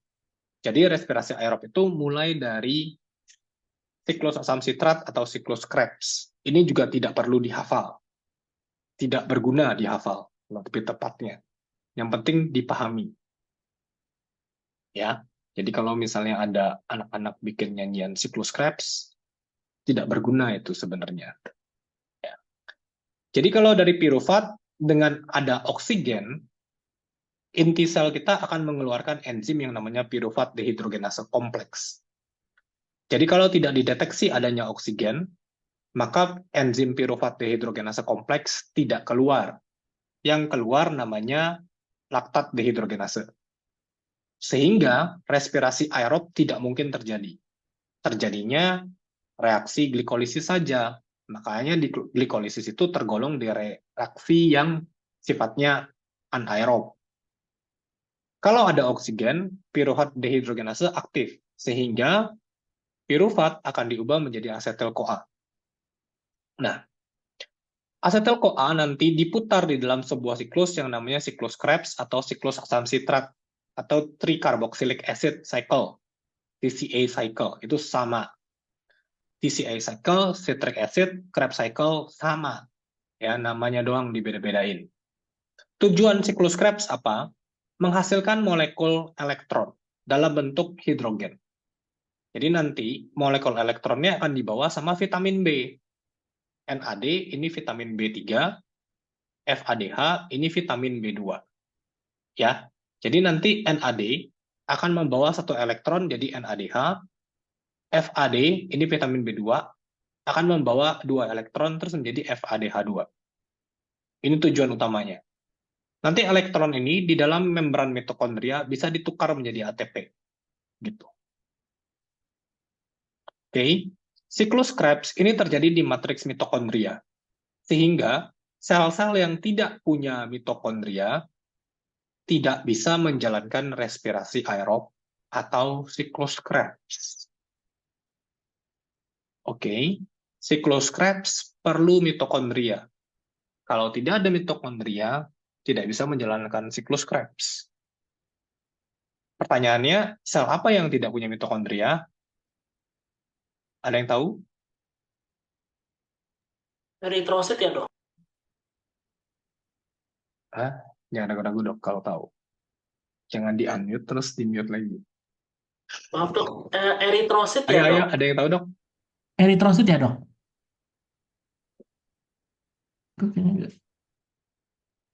Aduh. Oke. Ya, betul. Ya. Ada yang jawab dengan malu-malu ya. Yang tidak punya mitokondria itu eritrosit. Jadi eritrosit satu-satunya sel di dalam tubuh kita yang tidak bisa bermetabolisme secara aerob.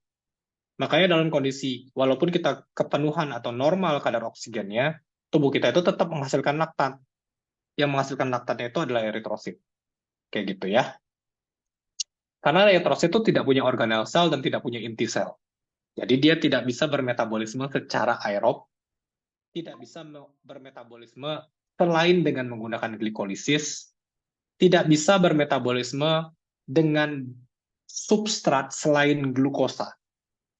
Kayak gitu. Jadi dia tidak bisa menggunakan asam amino, tidak bisa juga menggunakan lemak. Gitu.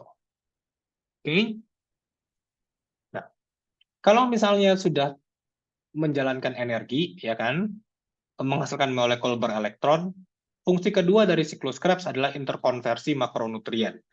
Jadi kalau misalnya ada molekul-molekul nutrisi lain, misalnya kayak asam amino glukogenik atau gliserol, mau diubah menjadi glukosa, maka dia diputar atau dikonversi di dalam siklus Krebs.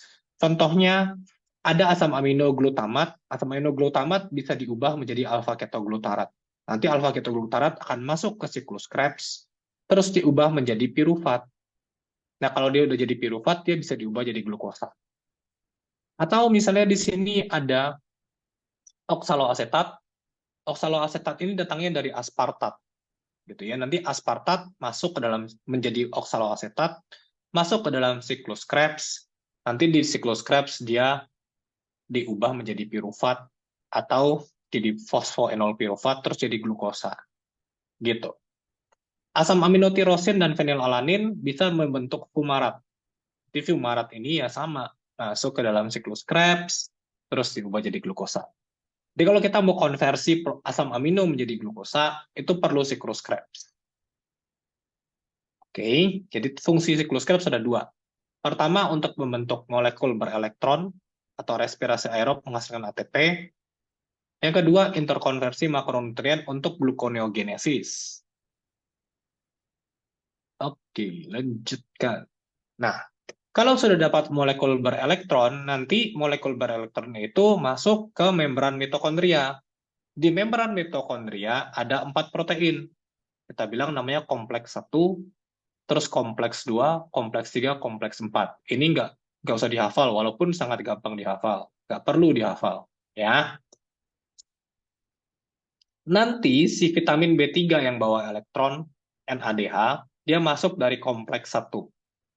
Vitamin B2 yang bawa elektron, si FADH2, masuknya mulainya dari kompleks 2.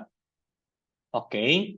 Nah, nanti di kompleks 1, si NADH menghasilkan 4 elektron. Jadi dia jalannya begini nih. Shoot, gitu. Ya. Kalau si FADH2 jalannya begini. Ya.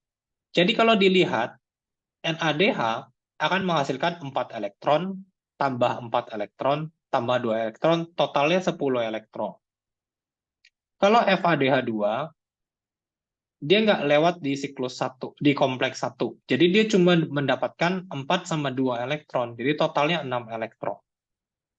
Ya, di kesepakatan yang baru di buku yang sekarang, yang kita pukul rata aja, ini udah nggak ada buku-buku lama, 1 elektron itu, faktor konversinya adalah 4 elektron itu ditukar menjadi 1 ATP. Jadi kalau NADH, dia menghasilkan 10 elektron, jadi total ATP yang dia dapat dari 1 molekul NADH adalah 2,5 ATP. Kalau dari FADH2, karena dia cuma menghasilkan 6 elektron, maka dia dapatin 1 molekul FADH2 itu dapat 1,5 ATP. Jadi kalau dokter tambah-tambahkan, mulai dari glikolisis sampai siklus Krebs, total ATP-nya dengan NADH dan FADH2-nya, maka sebenarnya totalnya kalau dengan faktor konversi yang baru, itu adalah 32 ATP. Oke. Jadi 16 kali lipat lebih banyak daripada respirasi anaerob. Kalau respirasi anaerob, kan tadi jadi laktat kan nggak menghasilkan ATP. Jadi yang menghasilkan ATP-nya cuma glikolisis, itu 2 ATP. Oke. Oke. Jadi kalau ditanya berapa banyak ATP yang dihasilkan oleh 1 molekul glukosa dalam respirasi aerob, maka jawabannya 32 ATP. Kalau dalam respirasi anaerob, maka jawabannya 2 ATP. Oke. Oke, sampai di sini ada yang mau ditanyakan atau ada yang bingung?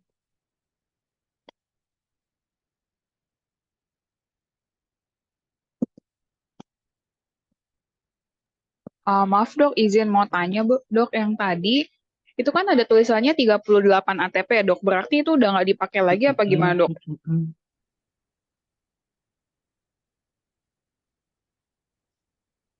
Oke, kalau tidak ada kita lanjutkan ya.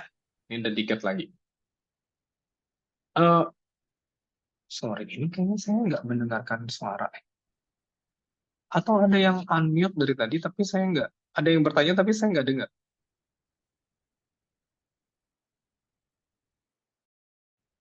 Oh, sorry, sorry. Eh,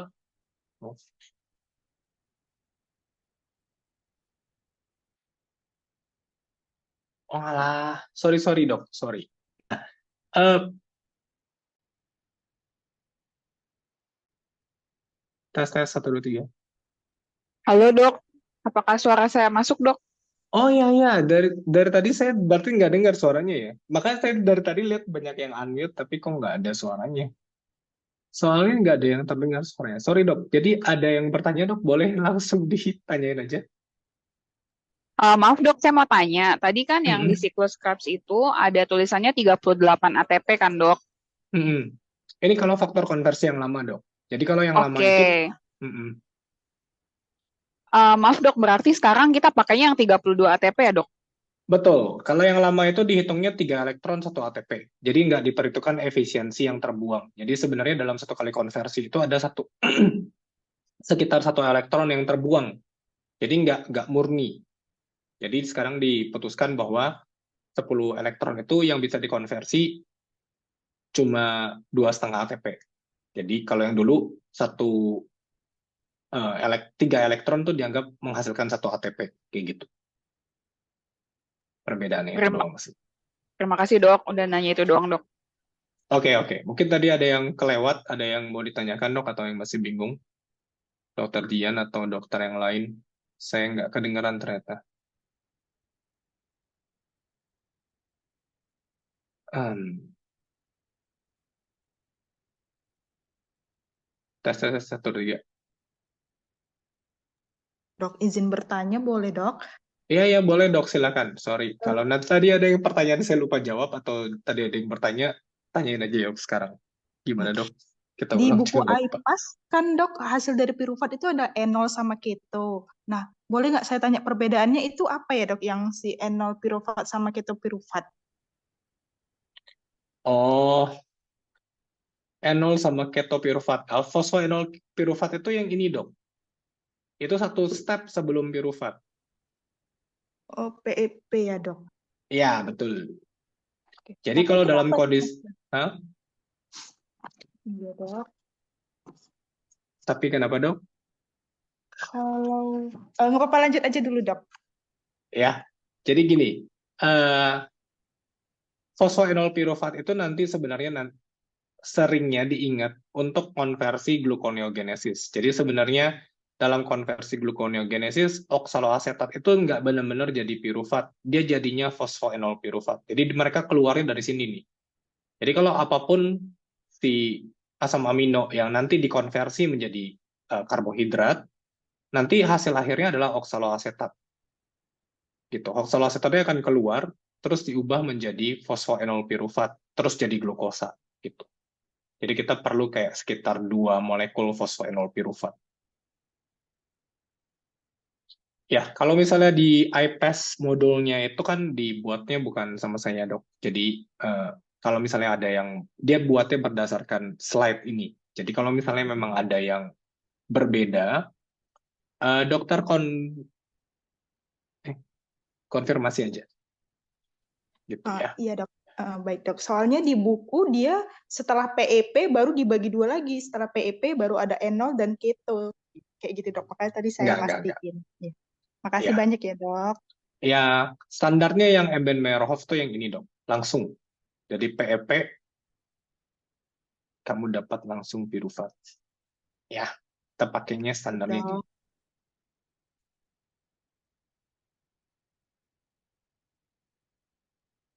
Oke. Sorry tadi kamu, aduh ternyata tadi ada yang, saya kira sepi banget, taunya memang nggak ada, saya yang tidak mendengar suara orang. Hmm, oke. Hmm, ada lagi yang mau bertanya atau yang bingung?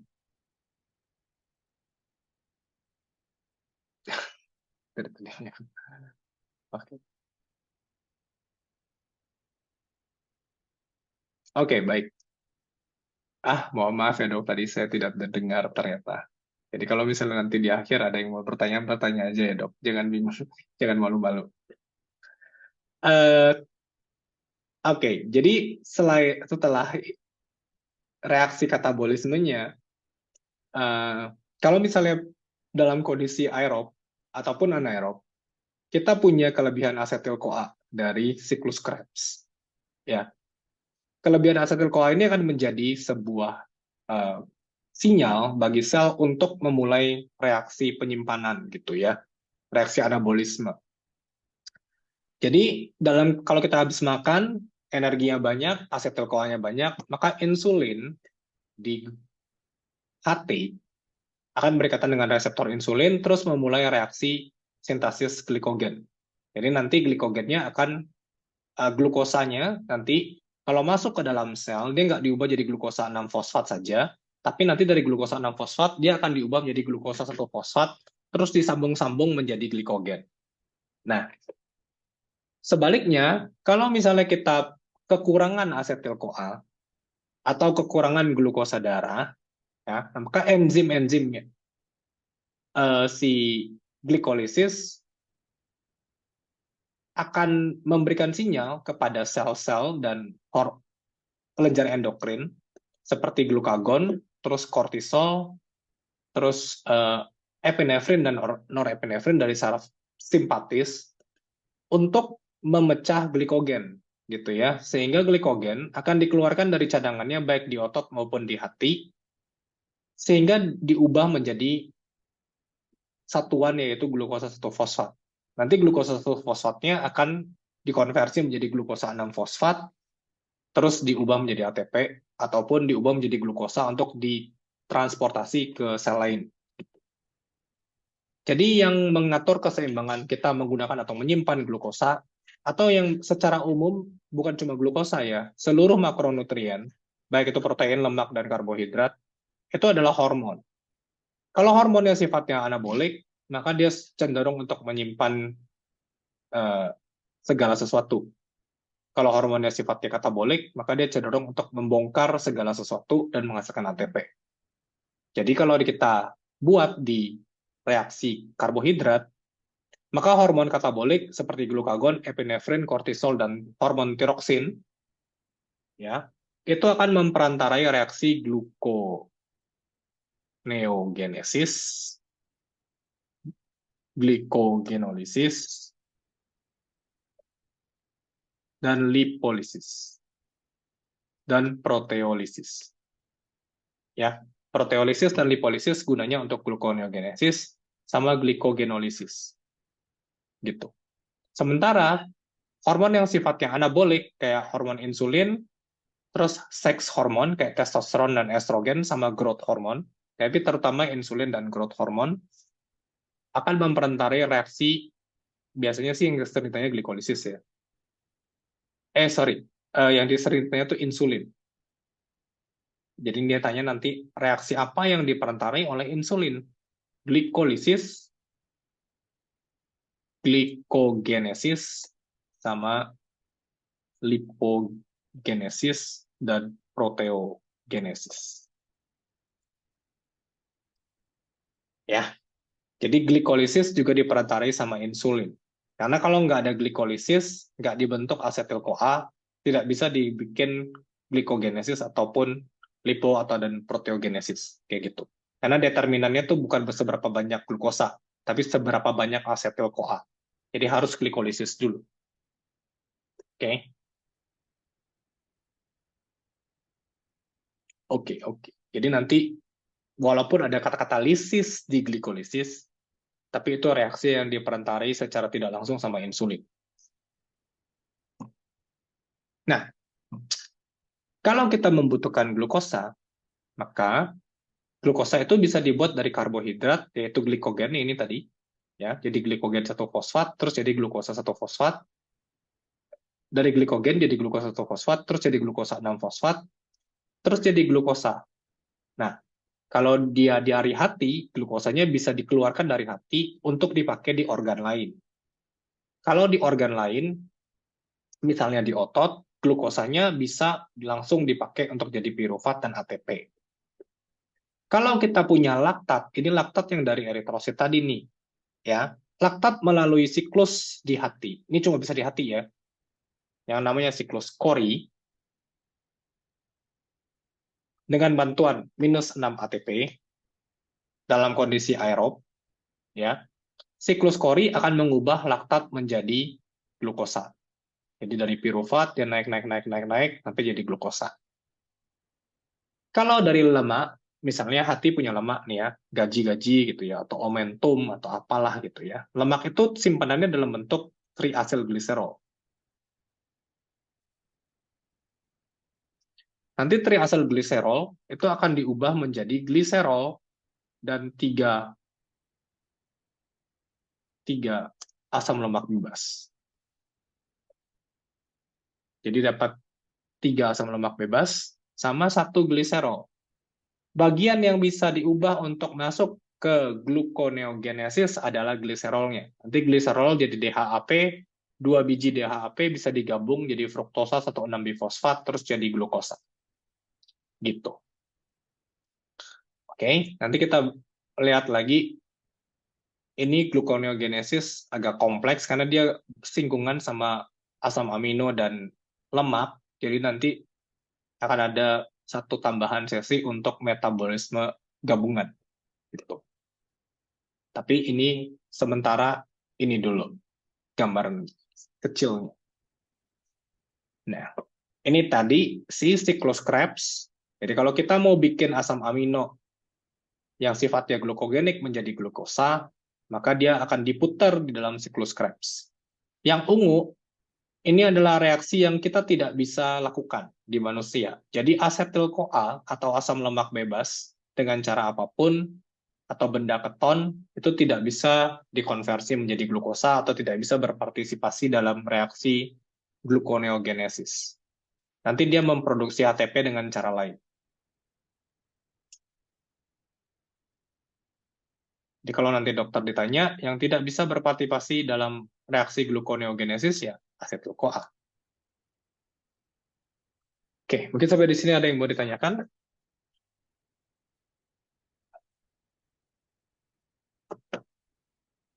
Nah. Oke.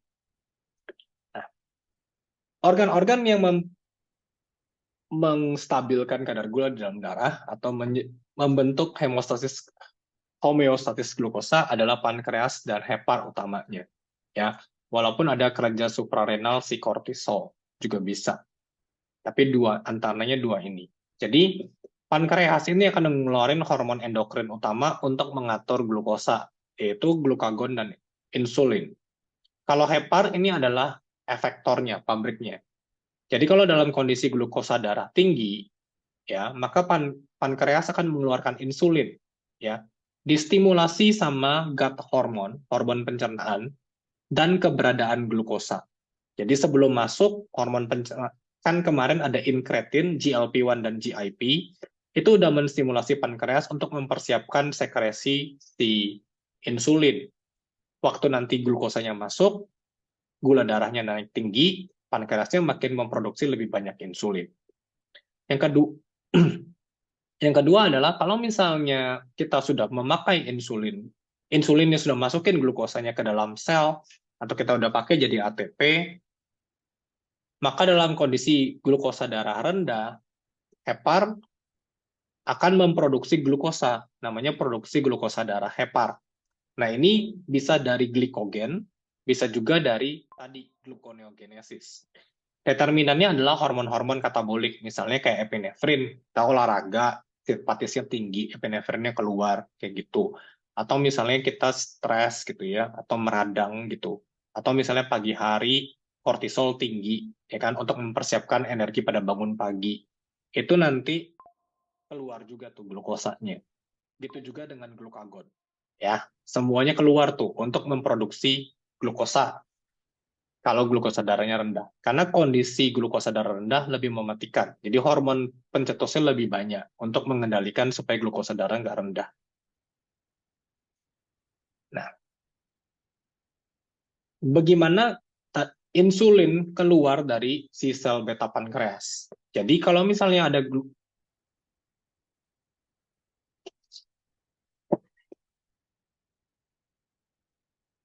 glukosa masuk ke dalam darah, pankreas ini punya transporter glukosa namanya GLUT2. Ingat tadi, transporter glukosa yang lain selain GLUT4 tidak perlu insulin. Jadi glukosanya bisa keluar masuk tanpa bantuan insulin. Orang sel beta pankreasnya yang memproduksi insulinnya. Nanti kalau dia masuk, dia akan diubah jadi ATP. Keberadaan ATP yang tinggi akan menutup kanal kalium, sehingga terjadi depolarisasi sel. Ya, perbedaan positivitas membran gitu-gitu akan menyebabkan depolarisasi sel, terjadi aliran listriknya membuka kanal kalium. Membuka kanal kalsium yang namanya VDCC, Voltage Dependent Calcium Channel. Jadi kanal kalsium yang terbuka kalau ada aliran listrik gitu istilahnya. Nah, nanti kalsium akan masuk ke dalam sel dan berperan sebagai molekul sinyal bagi inti sel untuk menyuruh si ribosom memproduksi insulin. Sehingga insulinnya keluar, terus terjadi sekresi insulin. Semakin banyak glukosa yang masuk, semakin tinggi kadar ATP di dalam sel, semakin banyak insulin yang keluar. Makanya respon insulin itu selalu berbanding lurus dengan kadar glukosa darah. Semakin tinggi glukosa darahnya, semakin tinggi kadar insulin yang keluar. Oke. Yang kedua adalah inkretin. Jadi kalau misalnya ada inkretin, kayak tadi yang diproduksi sama sel K dan sel L yang kemarin, GLP-1 dan GIP, dia juga punya reseptor berupa protein G di sel beta pankreas. Sehingga dengan adanya glukosa dan GIP atau GLP-1, dua-duanya akan meningkatkan sekresi insulin. Dengan cara, walaupun caranya berbeda. Satu ATP dependent, satu dengan vesicle glutamate, kayak gitu. Nah, enzim-enzim yang digunakan untuk mendegradasi inkretin adalah namanya dipeptidyl peptidase, DPP4 namanya. Obat DM untuk memperlama kerja inkretin namanya DPP4 inhibitor, kayak gitu. Namanya gliptin, golongan gliptin, sitagliptin gitu-gitu, itu adalah inhibitor dari dipeptidyl peptidase. Supaya inkretinnya bekerja lama di GLP-1, di protein G-nya, sehingga stimulasi insulinnya juga lebih lama. Oke, mungkin sampai di sini ada yang bingung atau ada yang mau ditanyakan?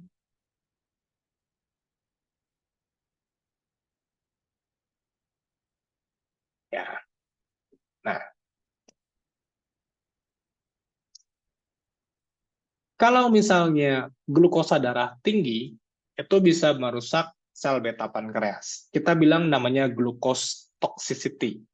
Ya, prinsipnya adalah kalau glukosa masuk banyak, selain menghasilkan ATP, setiap reaksi metabolisme yang menghasilkan energi punya zat sisa. Zat sisanya berupa ROS. ROS itu bisa kayak peroksida, nitrit oksida, superoksida, dan lain-lain.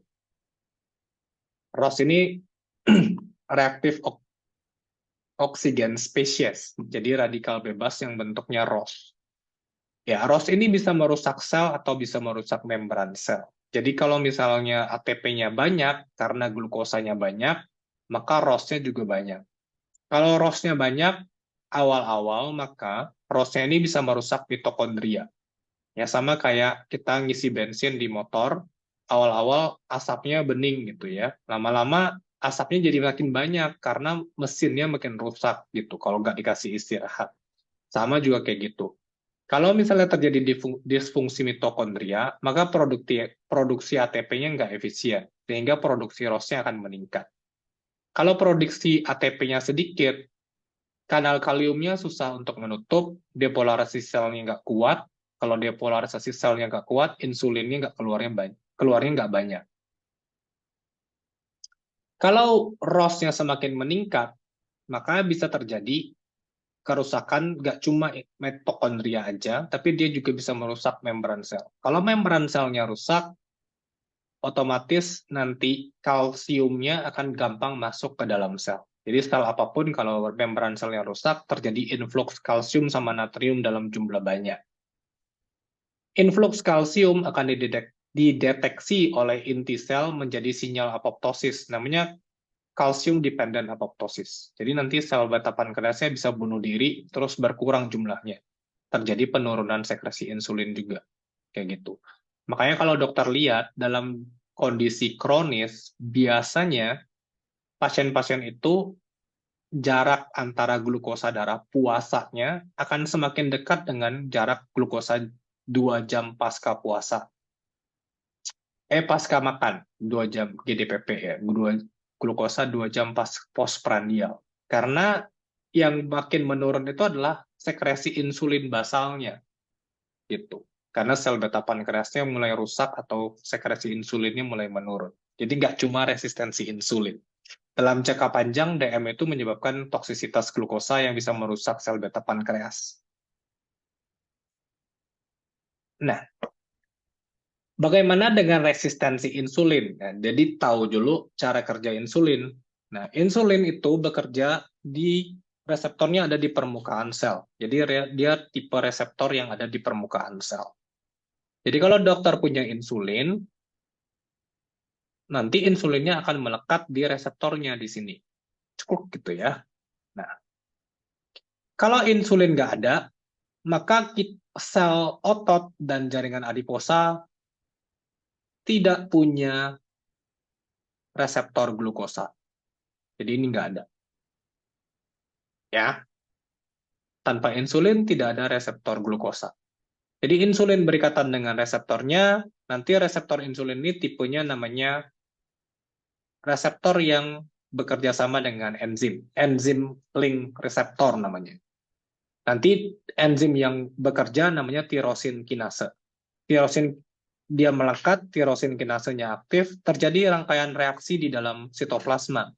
Ya, yang ujung-ujungnya intinya mengaktifasi protein kinase B. Protein kinase B ini menjadi sinyal bagi inti sel untuk mengeluarkan atau mensintesis transporter glukosa 4. Baru nanti GLUT4-nya naik ke permukaan sel. Terus kalau dia udah naik ke permukaan sel, baru nanti kalau misalnya di sini ada glukosanya bisa masuk ke dalam. Gitu.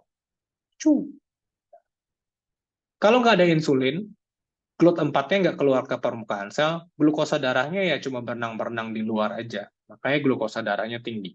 Ya.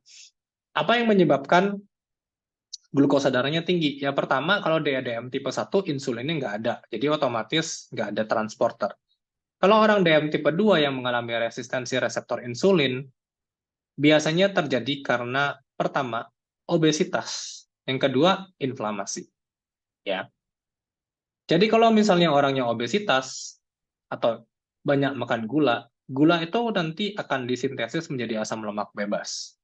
Asam lemak bebasnya akan mengendap menjadi cadangan lemak intrasel. Cadangan lemak intrasel merupakan molekul sinyal untuk menghambat reseptor insulin. Jadi intinya nanti terjadi serangkaian reaksi yang menghasilkan protein kinase C. Ya, protein kinase C akan menghambat aktivasi dari reseptor insulin dengan cara mengaktifasi enzim yang namanya serin kinase. Jadi harusnya yang aktif itu tirosin kinase, sekarang yang aktif serin kinase. Jadi dalam kondisi serin kinase aktif, walaupun ada insulin, reseptor insulinnya tidak bekerja, sehingga protein kinase B-nya tidak terbentuk, reseptornya tidak keluar.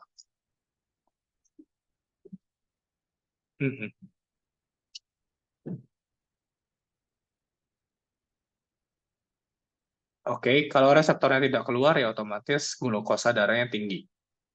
Nah, yang kedua yang bisa menyebabkan hal ini juga adalah inflamasi. Jadi molekul inflamasi seperti TNF-alfa, interleukin 1, dan interleukin 6 itu juga bisa merangsang protein kinase C, sehingga akan menghambat aktivasi reseptor insulin gitu. Jadi yang kita bisa lakukan adalah kalau misalnya dokter makan pasien-pasien itu dikasih makan asam lemak tidak jenuh, maka asam lemak tidak jenuh akan meningkatkan HDL dan menurunkan kadar asam lemak bebas di dalam darah dan menurunkan juga asam lemak bebas di dalam sel. Yang kedua, serat juga akan menurunkan kadar asam lemak bebas di dalam sel, juga kadar asam lemak bebas di dalam pembuluh darah, karena akan mengurangi penyerapan asam lemak secara umum. Begitu juga penyerapan karbohidrat. Jadi gula darahnya dan kadar lemaknya bisa jadi lebih baik.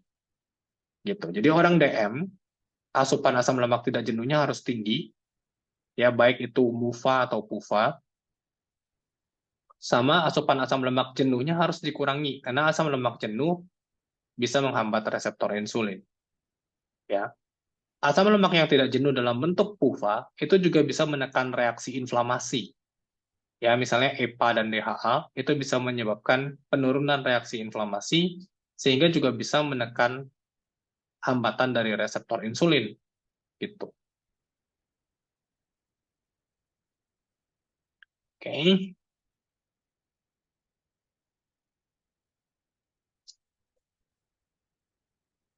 Oke. Oke. Baiklah, untuk hari ini udah selesai. Ada yang mau ditanyakan, Dok, atau ada yang bingung?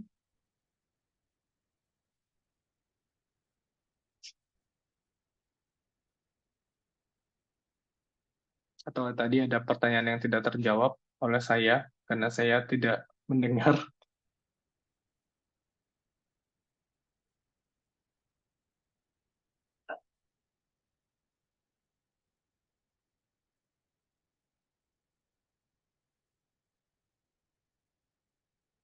Iya, kalau misalnya dokter punya gambar, kalau nanti di slide ada gambar-gambar yang seperti ini, intinya dokter dengerin aja yang bagian penting-pentingnya ya, Dok.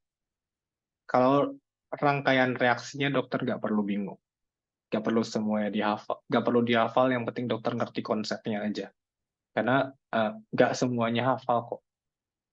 Nggak perlu dihafal semuanya gitu di dalam slide ini.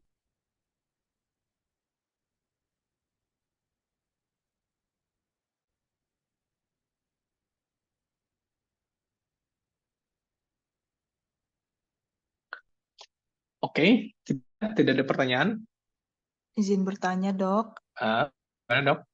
Kalau untuk di esai, apakah ada kemungkinan kita disuruh menulis Fisher projection atau Howard-nya, Dok? Tidak ada, Dok. Ya, tidak disuruh untuk menuliskan proyeksi-proyeksi molekul glukosa. Tidak perlu, Dok. Ya, ini cuma untuk belajar konsep ikatan kimianya aja. Jadi dokter nggak akan disuruh buat kayak gini. Tapi nanti kalau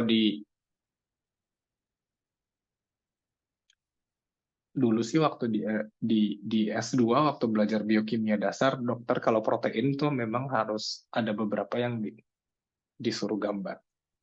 Tapi kalau ini enggak.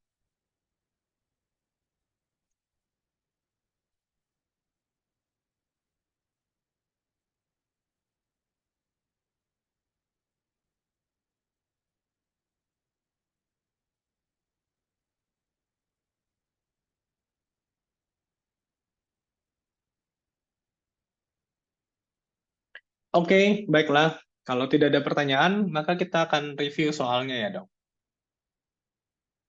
Ada 6 soal, kalau dokter sudah selesai jawab, dokter tinggal langsung chat di room chatnya aja.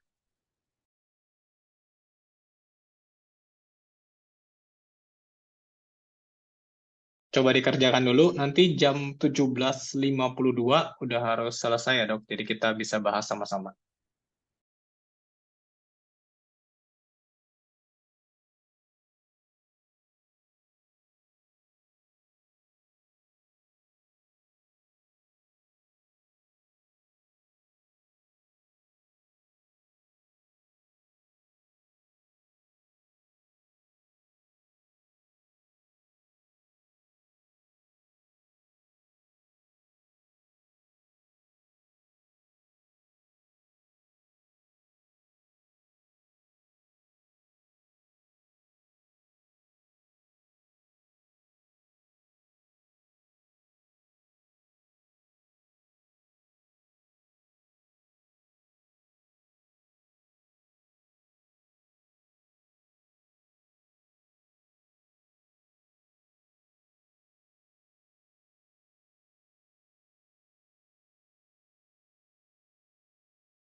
Oke, udah mulai banyak yang jawab. Kalau ada yang belum jawab atau ada yang masih malu-malu hmm, sambil dicokin aja ya dok. Oke. Bentuk karbohidrat pada makanan ini sering ditanya. Jadi kalau fruktosa ini sebenarnya paling banyak di buah ya. Walaupun di buah itu atau di seluruh makanan sebenarnya karbohidrat itu tuh selalu merupakan mix ya. Jadi campuran dari fruktosa, glukosa, sukrosa gitu ya. Tapi ini bentuk utama karbohidratnya. Jadi kalau misalnya buah itu pasti fruktosa, sama madu juga fruktosa. Kalau glukosa ini gula pasir, ya tapi di dalam buah tuh juga ada glukosa loh ya, ada gula pasir. Ada glukosa, ada sukrosa. Sukrosa ini gula pasir. Ya. Jadi kayak misalnya semangka tuh banyak tuh sukrosanya, ya. Jadi dia manis. Kalau laktosa ini gula susu. Kalau amilosa ini adalah pati, jadi nasi atau roti dan lain-lain. Kalau maltosa ini oat. Kalau oat sudah atau tepung oat ya, atau susu oat itu dia mengandung maltosa. Jadi gandum-ganduman kalau misalnya diekstrak karbohidratnya nanti ada yang berbentuk maltosa. Dan maltosa ini indeks glikemiknya tinggi. Terus yang berbentuk polisakarida itu adalah amilosa. Jadi jawabannya yang D. Ya. Kalau bentuk-bentuk karbohidrat ini mesti hafal, dok. Jadi kalau glukosa, fruktosa, dan galaktosa ini adalah mono. Kalau sukrosa, terus laktosa, maltosa, ini adalah disakarida. Gitu ya. Jadi ini tiga ini adalah monosakarida, ini adalah disakarida. Ini harus hafal. Jangan sampai tidak tahu. Hormon di bawah ini yang bekerja sebagai hormon anabolik adalah insulin. Ya. Di luar ini nanti dokter bisa juga ditanya tadi reaksi-reaksi yang dipercepat atau diperlambat oleh hormon ini. Gitu ya. Jadi kalau insulin tadi mempercepat glikolisis, glikogenesis, lipo, dan proteogenesis. Nomor 4, total ATP yang diproduksi dari oksidasi glukosa secara aerob 32 ATP. Kita jawab ini saja. Jangan jawab 38 ATP. Kecuali dokter misalnya dapat buku Dewa atau catatan dari universitasnya yang menyebutkan kalau biokimia di sana ngajarinnya 38 ATP ya. Tapi kalau di UI dan di Undip harusnya sih 32 ATP. Karena saya yakin dosennya kurang lebih sama. Enzim yang mencerna gula pasir diproduksi oleh, kalau gula pasir, dia diproduksi oleh usus halus. Karena gula pasir kan sukrosa. Ya.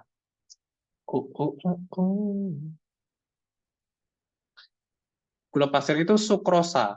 Sukrosa itu ikatannya glukosa dengan fruktosa, ikatan beta. Jadi nggak mungkin diproduksi sama kelenjar saliva mayor. Kelenjar saliva mayor ini enzimnya alfa amilase. Ya. Jadi cuma bisa untuk mencerna pati atau maltosa. Jadi kalau gula pasir, sukrosa, dan laktosa, enzimnya adanya di usus halus. Jadi jangan dijawab kelenjar saliva. Oke. Nomor 6, manusia tidak dapat mencerna dinding sel tanaman karena tidak memiliki enzim selulose. Enzim tersebut memecah ikatan karbohidrat berupa ikatan beta-1,4 glikosidik ya.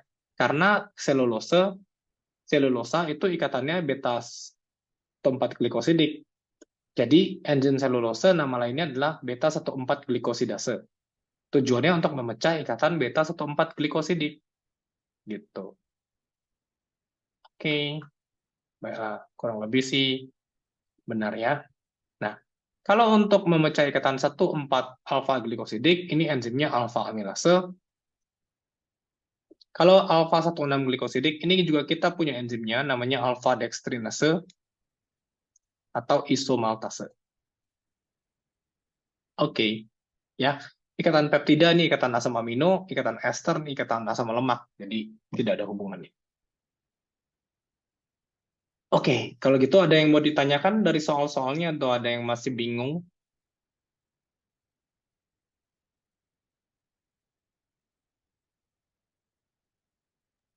Izin dok, izin bertanya dok, untuk yang gula pasir itu sukrosa berarti enzim yang mencerna di usus halus.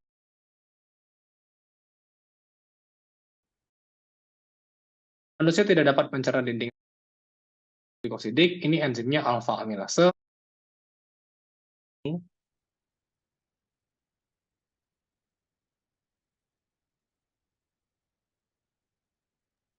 Izin dok, izin bertanya dok, untuk yang gula pasir itu sukrosa berarti enzim yang mencerna di usus halus kan banyak itu dok, yang apa ya dok? Mohon maaf. Sukrase. Jadi enzim di usus halus itu untuk mencerna karbohidrat ada 3 yang untuk mencerna disakarida. Kita bilang namanya secara umum disakaridase. Oh, yang ini ya.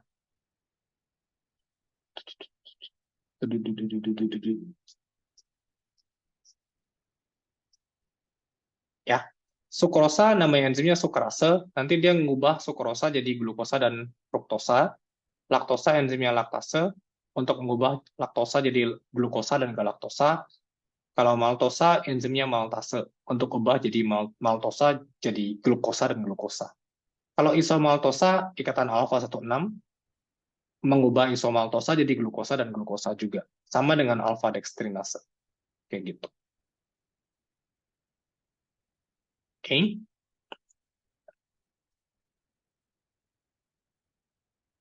Baik, makasih dok. Ya, sama-sama dok. Ya, nanti dokter juga bisa ditanya komponen disakarida ini ya. Jadi supaya gampangnya, salah satu dari disakarida ini adalah glukosa. Jadi kalau glukosa ditambah fruktosa, ya namanya kan dekat-dekat sama sukrosa. Jadi sukrosa itu glukosa dan fruktosa. Kalau laktosa ya glukosa dengan galaktosa. Ya, cuma komponen keduanya doang yang berbeda. Komponen pertamanya pasti glukosa. Kayak gitu. Ya, jadi nggak ada secara alami fruktosa berikatan dengan galaktosa. Gitu ya. Kombinasinya nggak gitu-gitu. Oke. Baiklah. Ada lagi yang mau ditanyakan?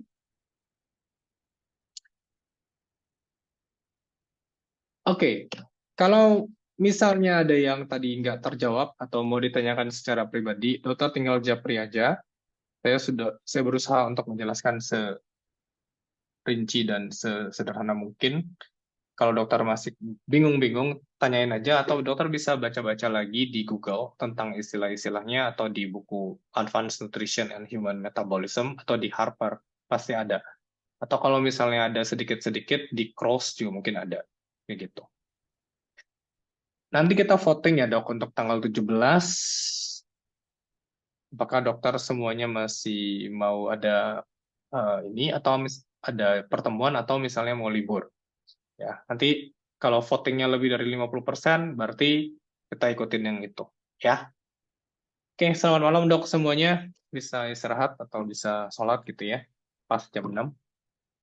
Terima kasih dok. Saya tutup ya dok. Terima kasih, dokter. Ya,